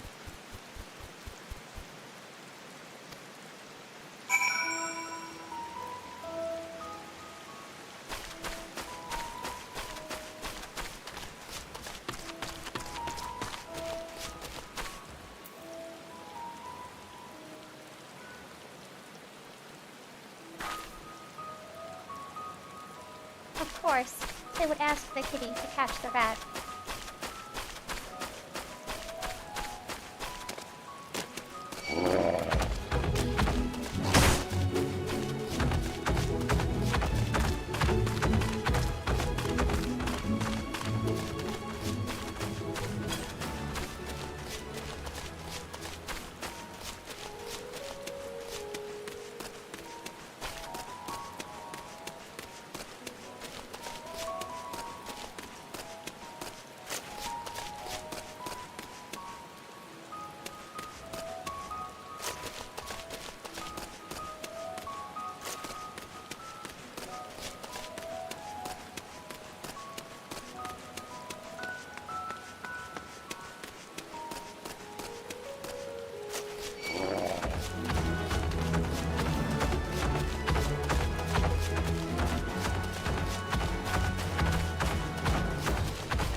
mom Garden's trying to kill.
And if everything is out of order, come back next century.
muffled voice.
First tur.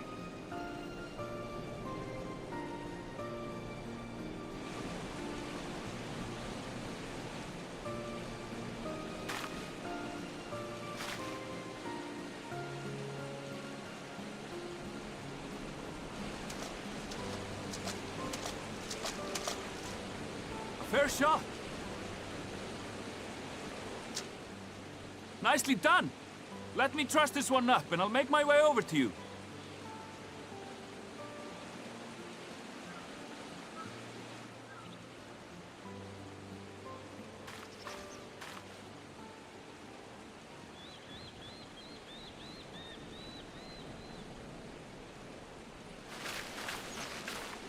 There you are. Any new revelations?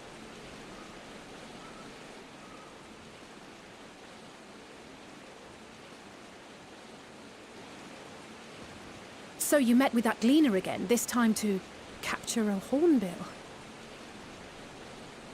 I understand catching and bringing in creatures from the outside, but what's the point of chasing after ones already here? Oh, it's a simple thing, really. Occasionally, we remove specimens no longer needed for study, or those we've had difficulty raising. But we can't simply turn them loose. Safely returning such creatures to their native habitats is another facet of a gleaner's duties. But not in this case, I'm afraid. I've been asked to bring the bird below.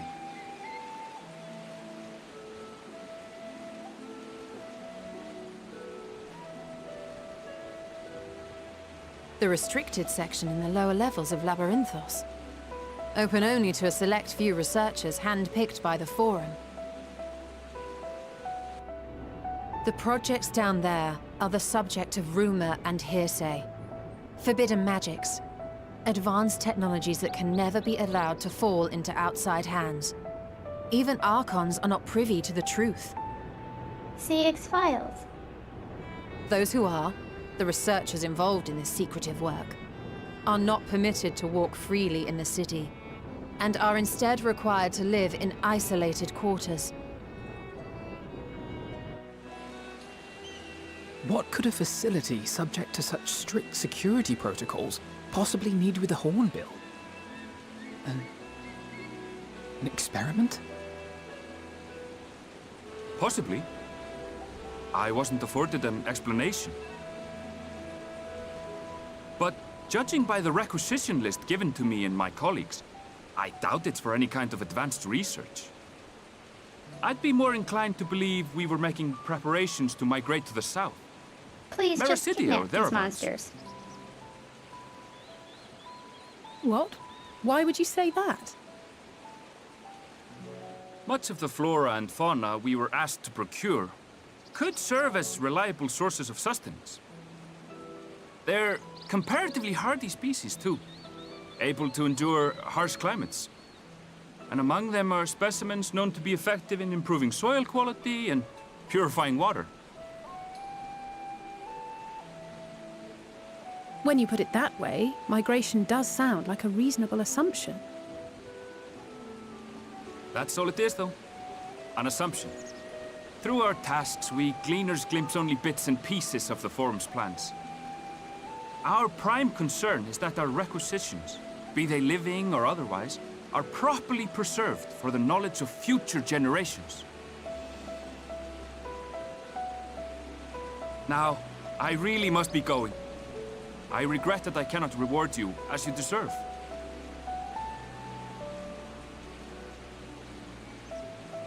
Perhaps you might reward us after a fashion, then. It is imperative that we reach the lower levels. And seeing as you are already set to descend with your assigned cargo, mayhap we could accompany you as your assistants. I'm afraid that won't be possible. Once the animals have been prepared for transport, we send them down separately via the lift. I will, of course, follow after to make my report, but I can hardly pass you off as porters when there's nothing left to carry.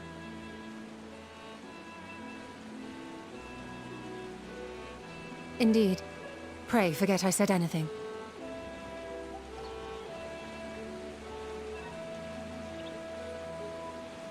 How do you feel about climbing? If you've strength and the courage to brave it, then there is another way down. This path leads to the 33rd facet, a mine shaft excavated during one of our expansions of Labyrinthos. While I cannot guarantee that the passage is safe to traverse, it should provide access to the medial circuit below. I never even knew such a place existed. Thank you. This is the perfect solution. You're quite welcome.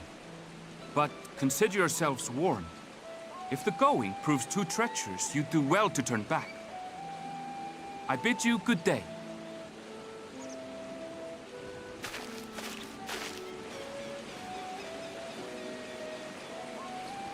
Well, turning back is hardly an option, not when we've come this far. Let's go and take a look at this mine shaft.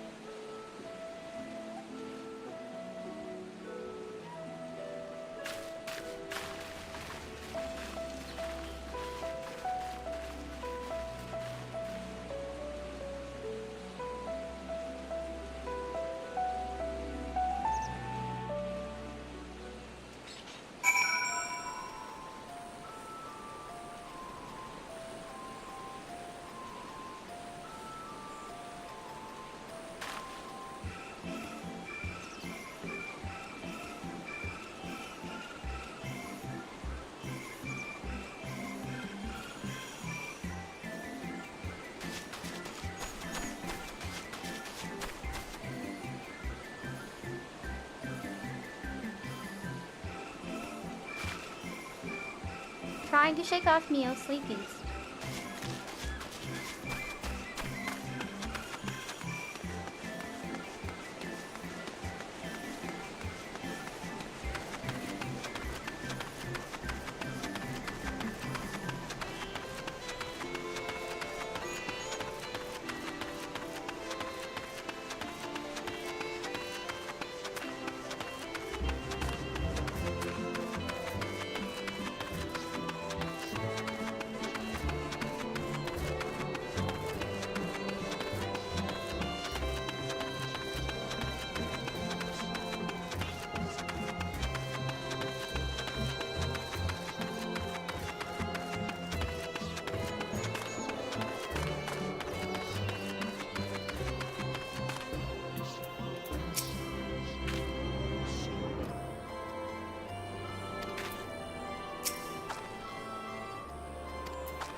It's the low polygrains.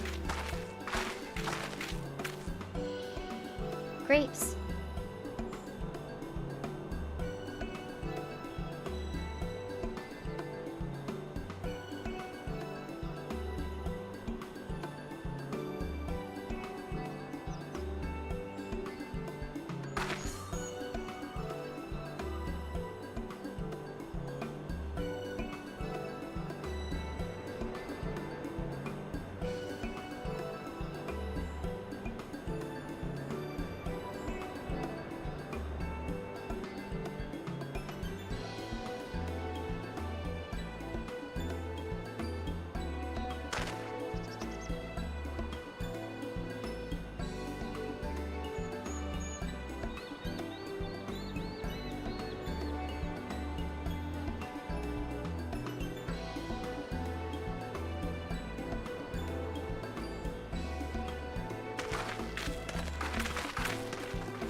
They're still elbow.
Hard to look away, isn't it?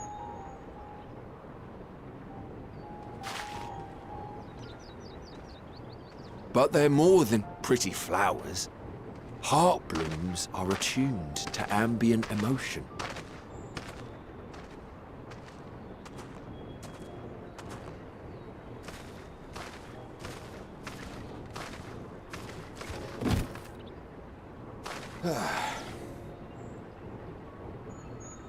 You don't seem convinced, but believe me, it's true.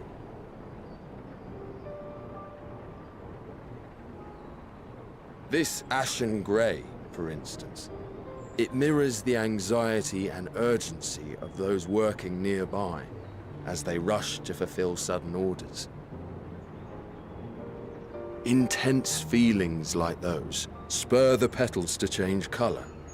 Bright glowing hues in the presence of joy, dark subdued shades for frustration or despair.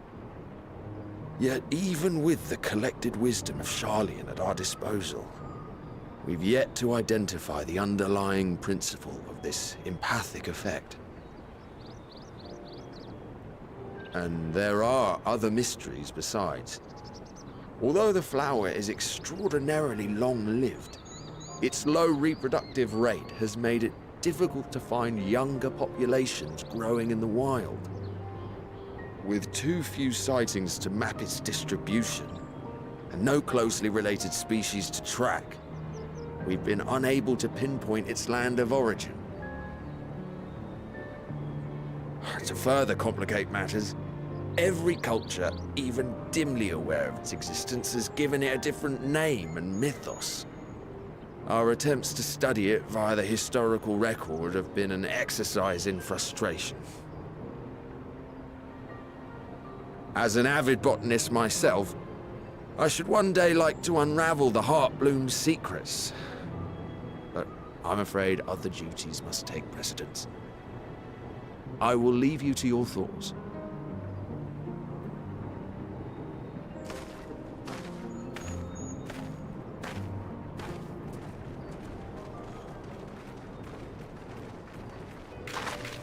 I'm allergic to flowers.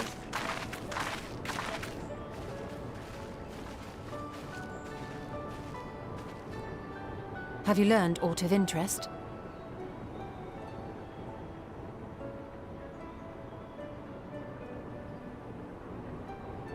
A flower that reacts to one's feelings? Strange. I must say, I have never heard of such a thing.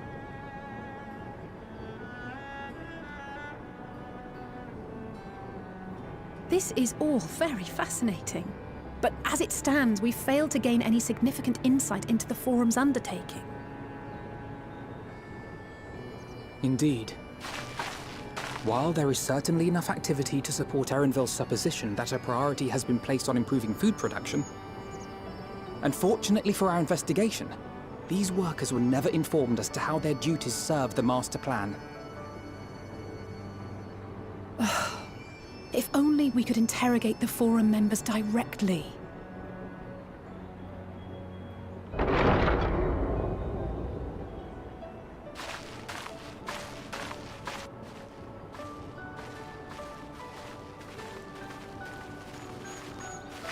Isn't that the entrance to the Archaean?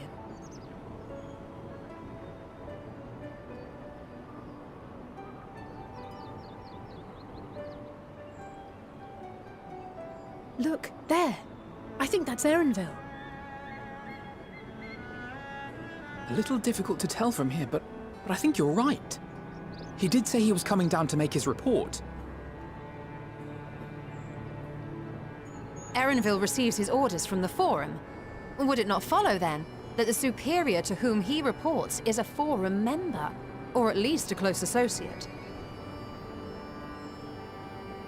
You mean to eavesdrop on their conversation? What of the risks? Ours alone to bear. We won't interfere with Erenville's work, nor will he be implicated as an accomplice.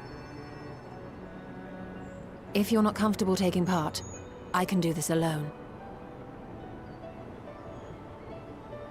Nay. I said myself that I wished to know Father's intentions. And no answers will be forthcoming Yes, should we that's the blind simply woman's ask spec. nicely. We can apologize later, should it come to it. Right now, we need every crumb of information we can get our hands on. Consequences be damned.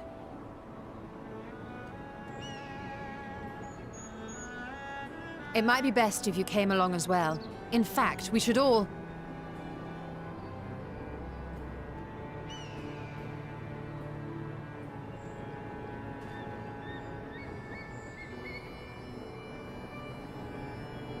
Cryo?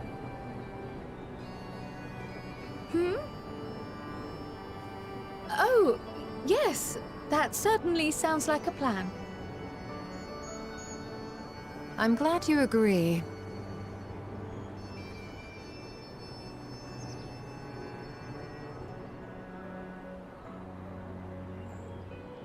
Quickly! Erenville is on the move. We need to get closer before we lose him.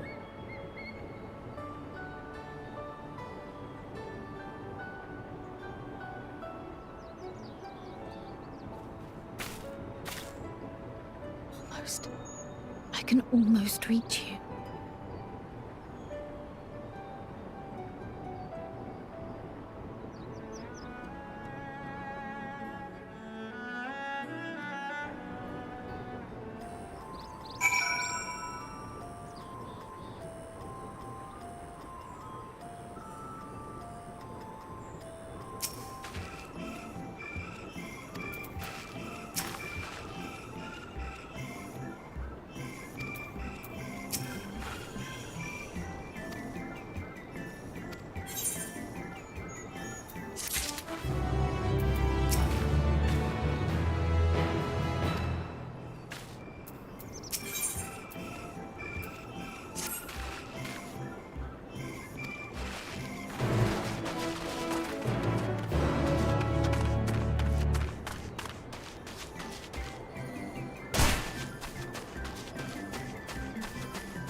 Hippity hoppity.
I trust you will find your compensation to be more than satisfactory.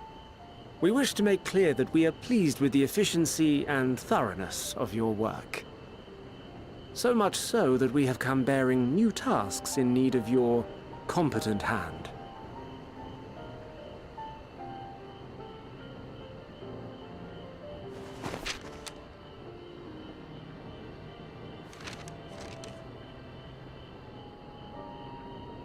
Another lengthy list.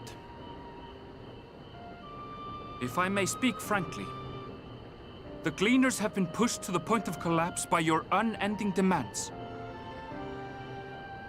We are not familiars to be exploited.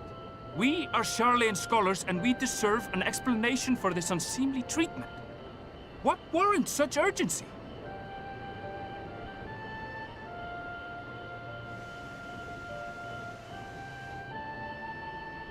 In an age long past, Sharlayan was charged with a momentous duty. And now that word of the final days hangs heavy in the air, the time has come for us to fulfill that charge. I can say no more, but I promise you this. All will be revealed in due course. And when it has, you will understand that your toil was in service to the greatest good.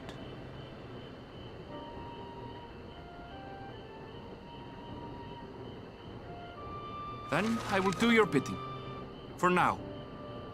But unless you wish the Gleaners to rise up in protest, I advise you to offer tangible improvements for our working conditions. Your promised revelation does nothing to address present circumstances. A fair point. Your concerns will be conveyed to the Forum.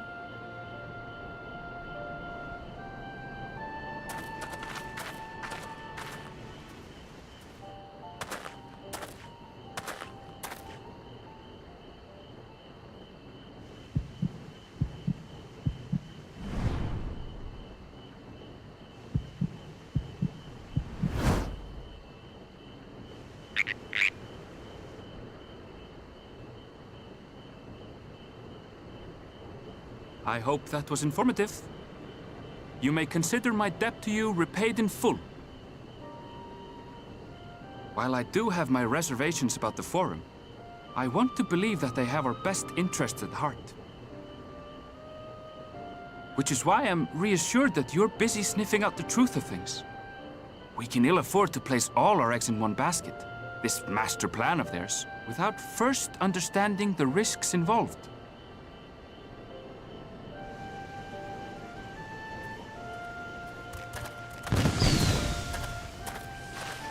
Wait! How did you know it was us? If you mean to impersonate a toad, try studying the real thing. And don't try to fool an expert.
pretty sure I had a hard time finding her last time.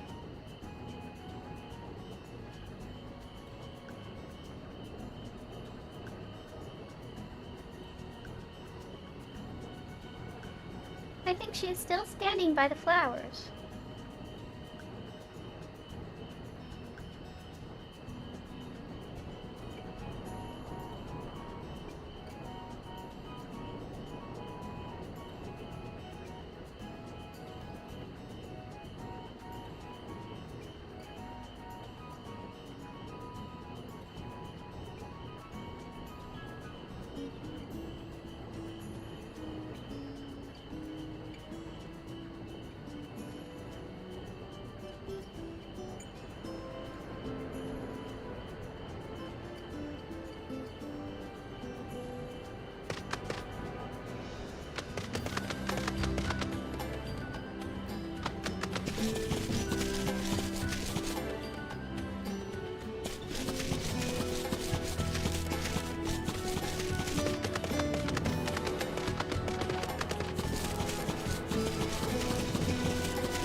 For you. The spell will keep it from wilting. She said you would need it for the journey ahead.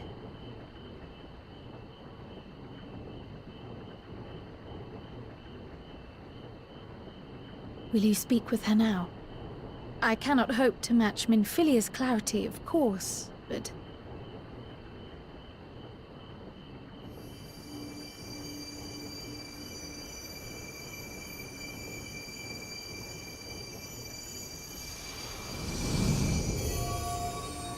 Thank you.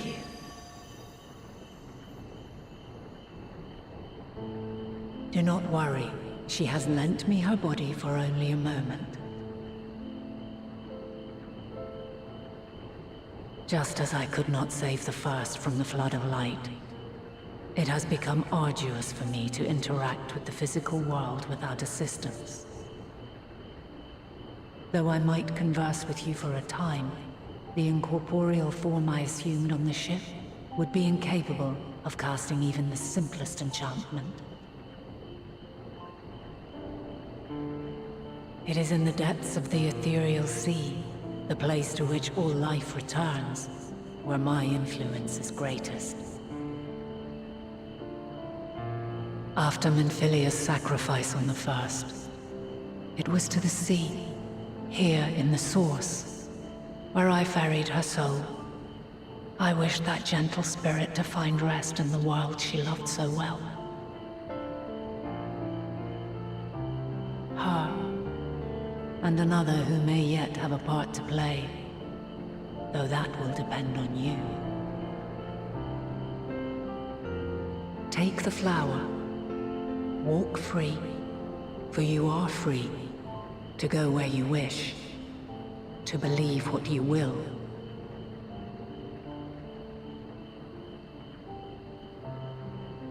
That bloom will be your guide, test and proof of your conviction. In darkness, seek joy. Surrender not to sadness, and see beyond despair.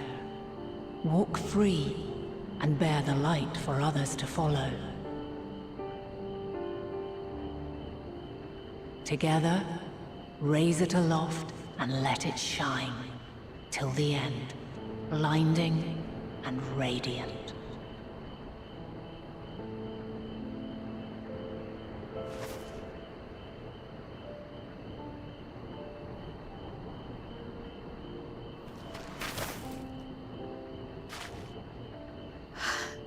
That was all too brief. Already she seems so far away.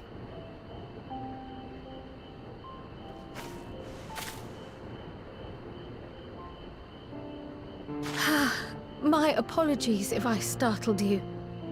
Ever since we began our descent into Labyrinthos, I had sensed another's will, straining to reach out.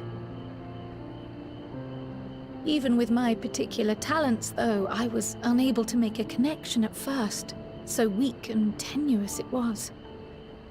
Once I took hold of that wispy thread, imagine my surprise to discover it was Heidelin herself. Needless to say, it seemed wise to learn what we could before letting go.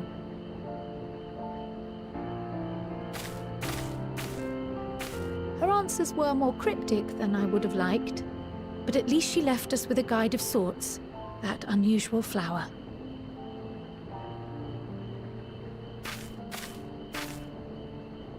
Yes, we are definitely making progress. You can't be serious! We've done nothing wrong!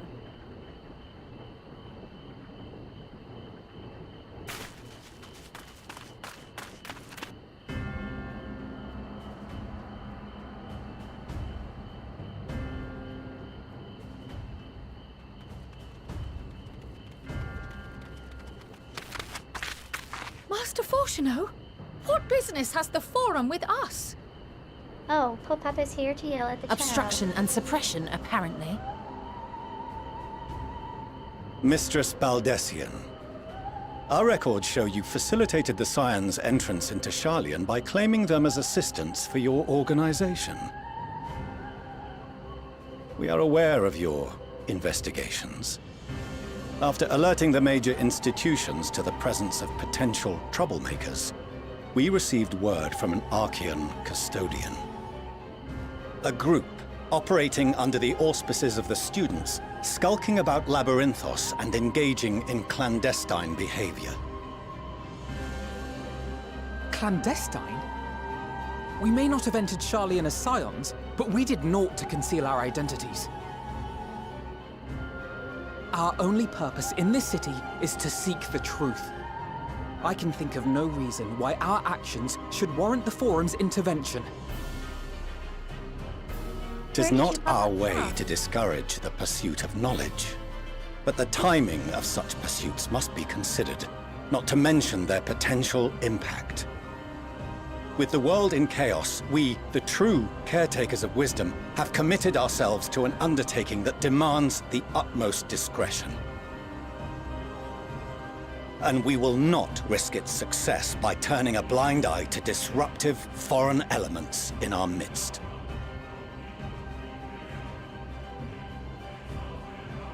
What, then, is to be our fate? Will you put us on a ship back to Eorzea? The Forum will convene to examine your case. The results of said inquiry will determine your future in this city.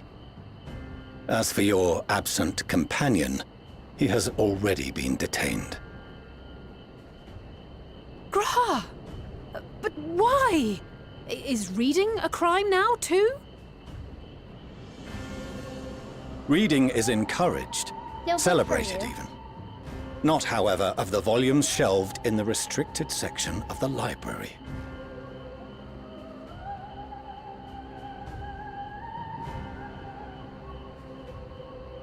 Refusing to comply will only make matters worse. Let us instead treat this as an opportunity to open a dialogue with the Forum.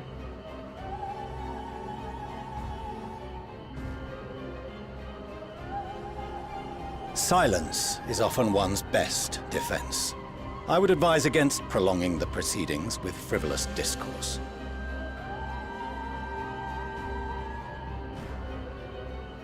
But enough.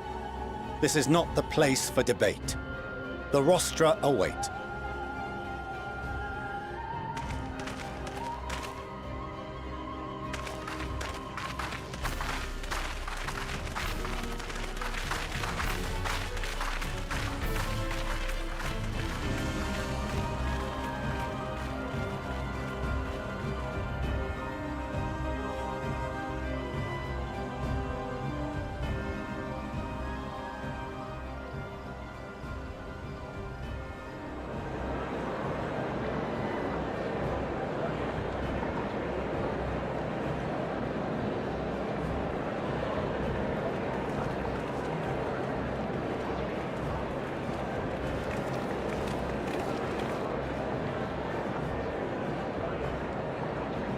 Forgive me. I was careless. We would have been detained regardless. This way, at least, we managed to stay together. I trust your time within the Forbidden Archives was well spent.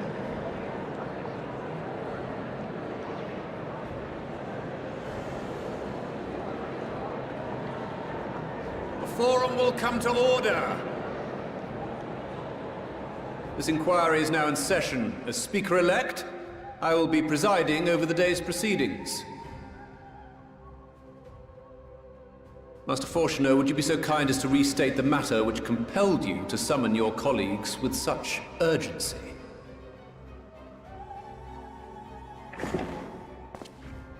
As you are all aware, we recently denied Eorzea's request for Sharlayan assistance. Since then, certain individuals dissatisfied with our decision have taken it upon themselves to interfere with our work. They entered our nation masquerading as associates of the students of Baldessian. But these malcontents are better known as the Scions of the Seventh Dawn. These militants wield influence with both the Eorzean and Eastern alliances, and are inextricably involved with the crises presently afflicting the world at large. Loose in our city, these warmongers sought to meddle with and expose matters of state secret. What are they, if not a dire threat to be expelled?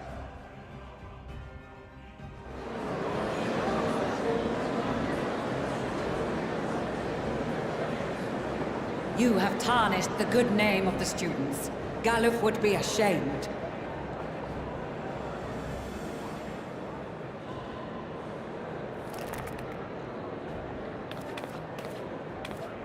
Galuf Baldessian was never one to forsake his fellow man.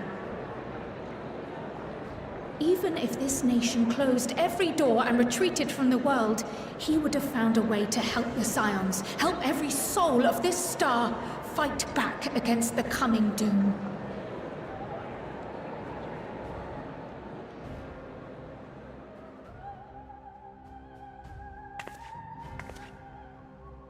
A terrible enemy stands poised to lay waste to all we hold dear. In the face of such madness, Eorzea reached out to Sharlayan, a respected ally, in the hopes of forming a united front. Was your curt dismissal truly the best you could offer? Or are you so preoccupied with your momentous duty of an age long past that even the end of the world is unworthy of your attention?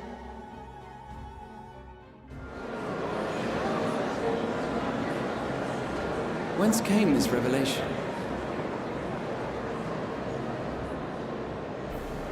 From the mouth of a forum member within fortuitous earshot. Then it seems your findings support my own.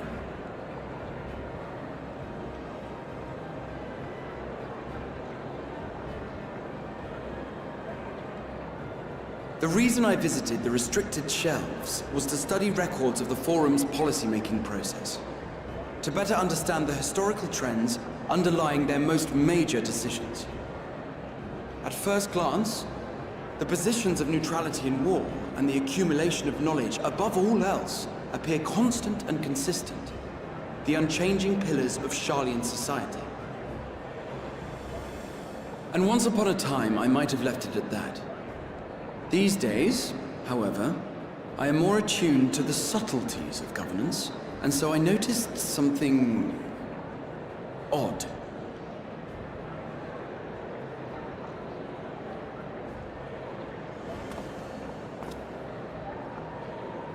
From a particular point in time, the purpose of these policies shifted. No longer was knowledge preserved for the benefit of society. Rather, society was to be gradually reshaped to ensure the preservation of knowledge.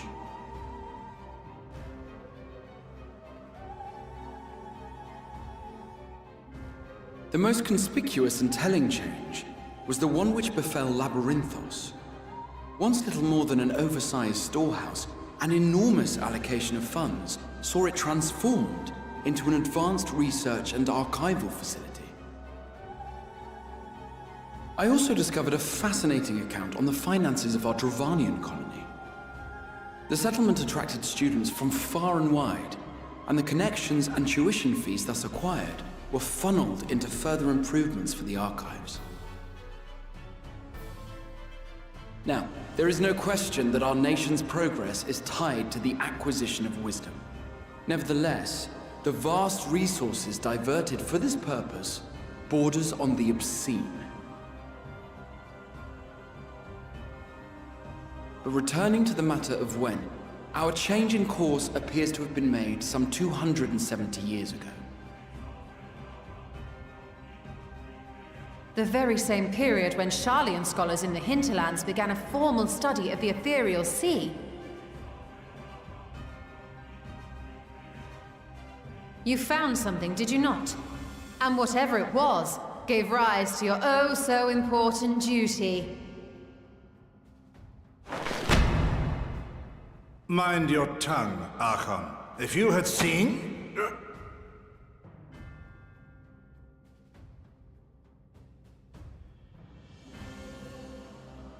Yes, we are bound by a duty we cannot ignore. Knowing this, what would you have us do?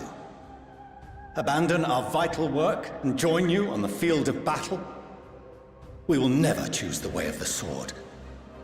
We will fulfill our mission not through strife and bloodshed, but survival. Come what may, we shall live on. We must.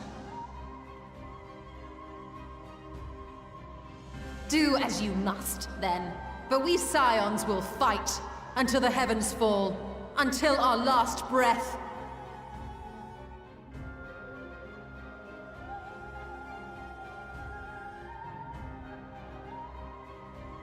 Such misguided zeal.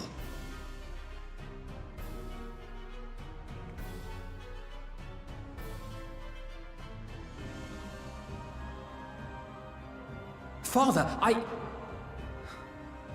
Master Fortuno, I fail to understand the stance you have elected to take. But by the same token, I have yet to find a compelling argument to counter the challenge you put to us in Gridania. Still, in the midst of my uncertainty,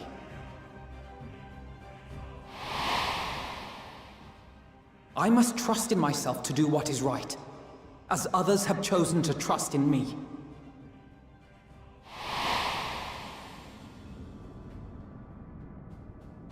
So I will continue, as I always have, weighing the consequences of my every action, and allowing my hope for the future to inform my decisions. That's quite enough. Have you all forgotten the reason for this assembly? Skolok Monteshane. He's the head of the Studium and an old friend of my grandfather's. Honestly, every discussion devolves into some interminable debate. Terrible habit. Let's return to the topic at hand, By their own admission, these Scions have resolved to fight alongside the Eorzean nations against the doom which swift approaches. But there exists no evidence of an attempt to incite our citizens to do the same. Furthermore, while our decision may well have been the correct one, we cannot simply bull our way through these disagreements without inviting doubts or objections. Put yourselves in their place. Who among you would leave a tome unopened if an elder forbid you read it with no reason given? Now, if we're to quell further discontent, then we must conclude this matter with a fair and even hand.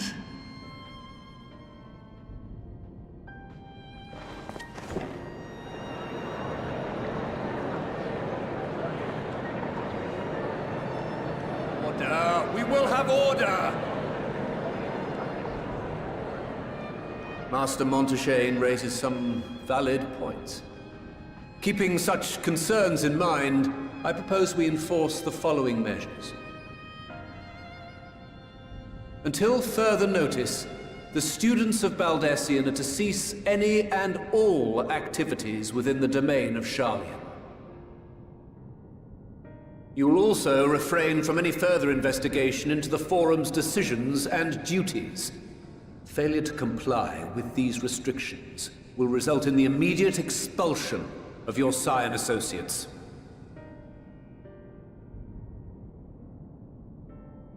Let us put this judgment to a vote. All in favor, raise your hand.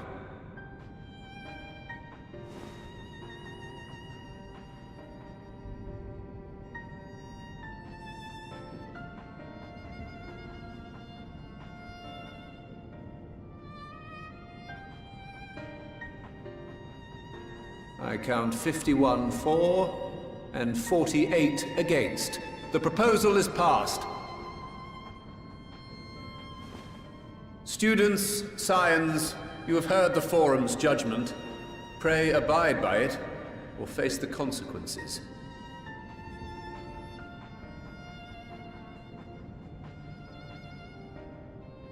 Honored members, I thank you for your time. This inquiry is concluded.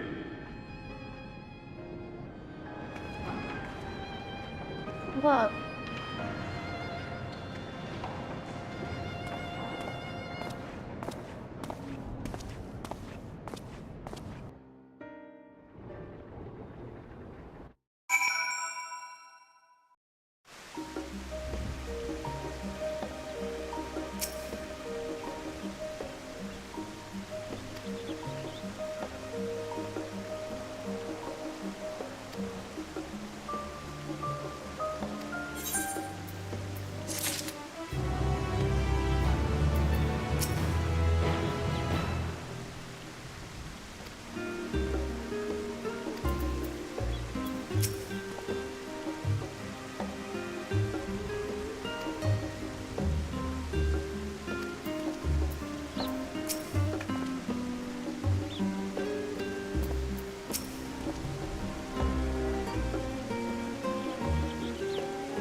VTuber Kakazi, you were clumsy.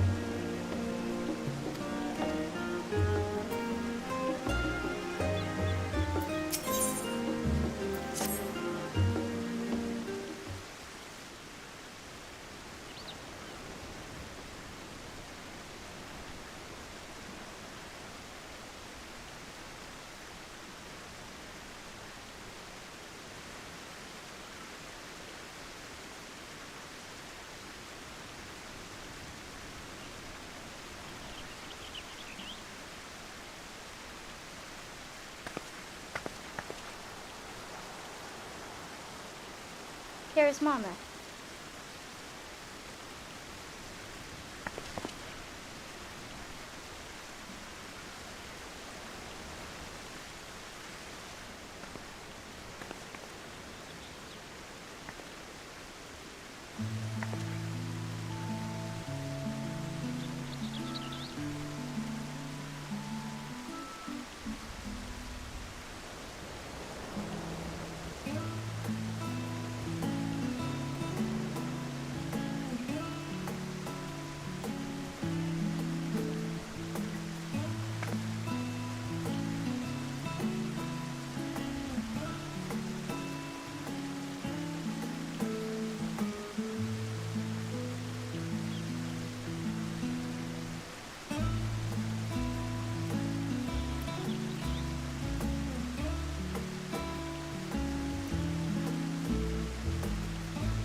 Mommy wants to have dinner.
healthy afraid of water and sinks like a stone.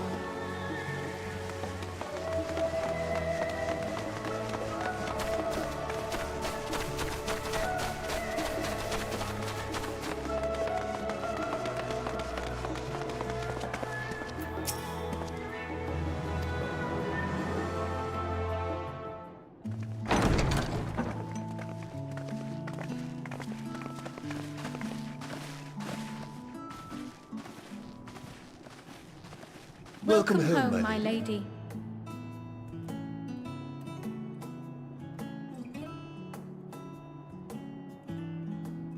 Ten servants.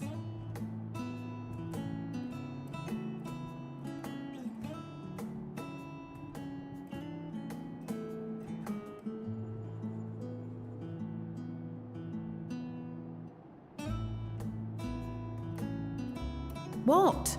What are you gawping at?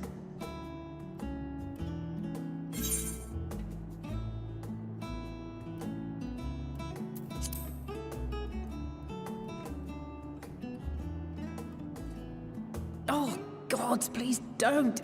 It makes me feel like a spoiled princess. Well, you are. Lord Fortuneau is not to hear of this visit. And I should also like the children to have their gifts, ere my husband makes his return. As you wish, my lady.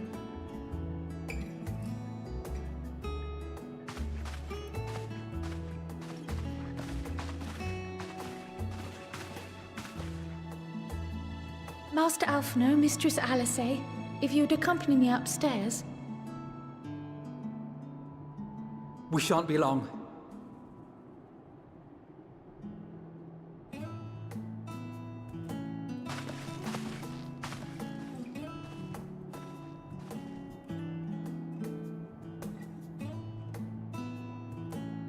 The twins have been sending letters home from time to time, recounting their latest adventures. I am sure they withhold certain details, of course, if only to keep me from worrying. Yet a mother worries all the same. In the early days especially, I tried to support them as best I could, sending the Scion's coin and other such donations. Fortunately, they have found the strength to overcome adversity time and time again. Their words grow more confident with every letter, their depictions more vivid. The triumphs and defeats, the joys and sorrows. It is clear that they have come to find value in every experience. But of those they treasure most, it would seem that meeting you might be the most impactful. Why, since that fateful day, I do believe there has not been a single missive in which you were not mentioned by name.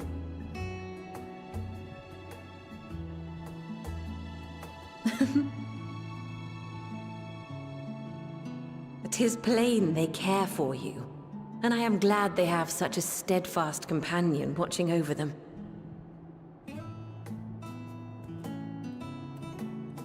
Under normal circumstances, I would offer you tea, but alas, these are anything but. In any event, why don't you keep me company whilst we await my children's return? Perhaps you might regale me with a tale or two of your exploits.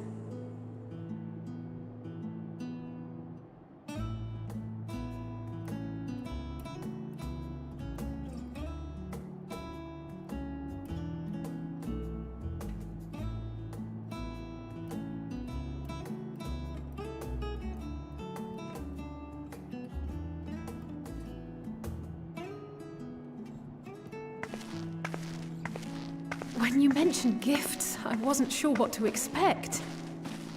Mother, Oh, look how well it fits you. And the style is to your liking?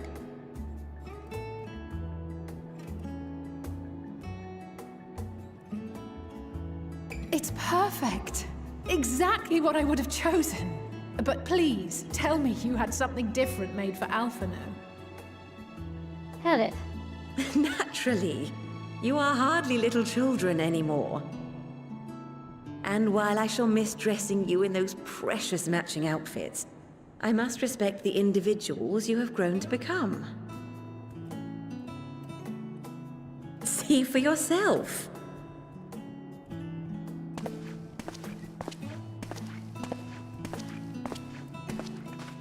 Thank you for the splendid clothes, Mother. Stylish, comfortable, and eminently practical. I am so glad you like them.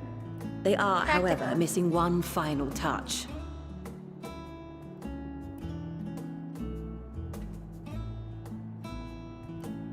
If you would allow me, Master Alphino.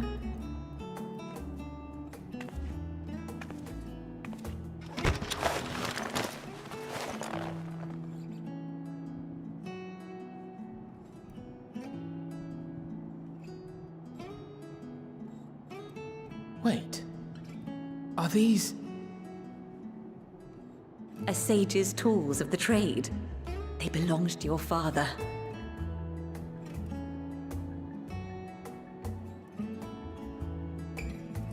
Though he may as well be chained to his desk these days, as a student he was often called upon to venture into the field. He wielded those armaments, both to heal and to harm in no few battles. None so fierce as those you two have braved, perhaps, but battles nonetheless. Thus did I pull them out of storage, to show you that he was not always the man who stands in vehement opposition to you now. And also because it would be a terrible waste of ridiculously expensive House Leveilleur commissioned artistry.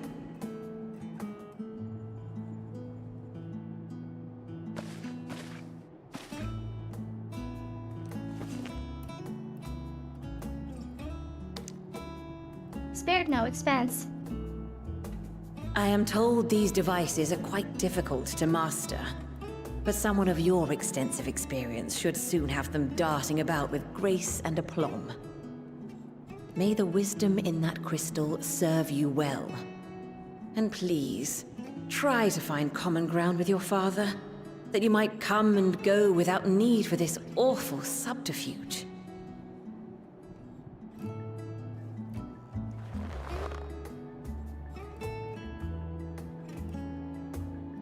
We will, Mother. I promise. My final gifts to you, before you run off, are an observation and a suggestion. Firstly, Fortuno has ever been a serious man, but it was only after you were born that he truly lost himself in his work. I may not know the Forum's inner workings, but I know your father's. The timing of that change in him holds some significance. Secondly, do not seek to best your father with words. Far better that you simply show him. Let him discover the merit of your actions, after they cannot be undone.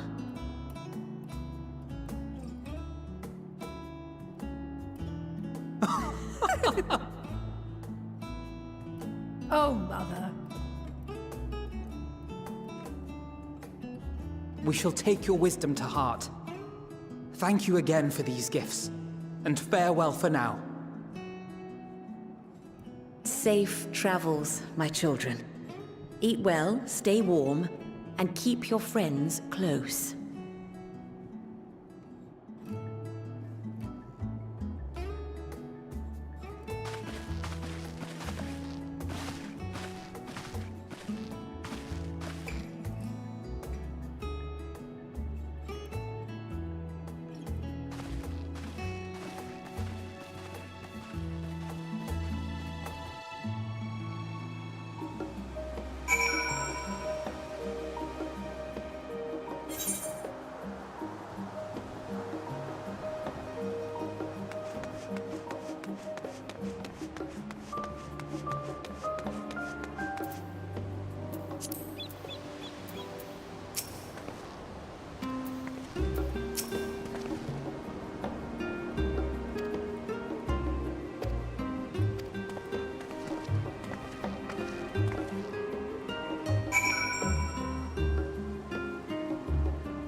Let's call the stream that.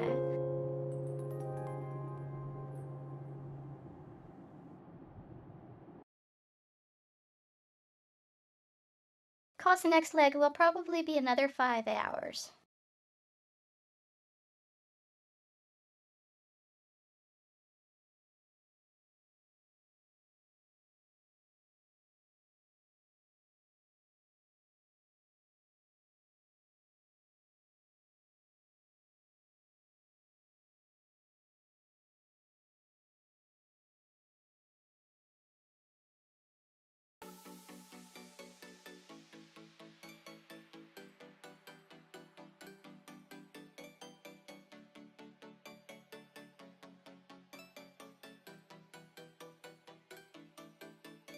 I'm really tired.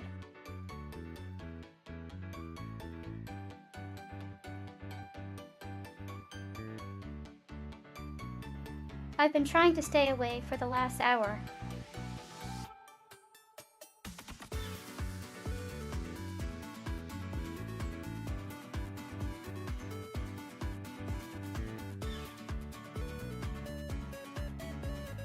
I might get a second wind, or maybe not, but I think I should just sleep.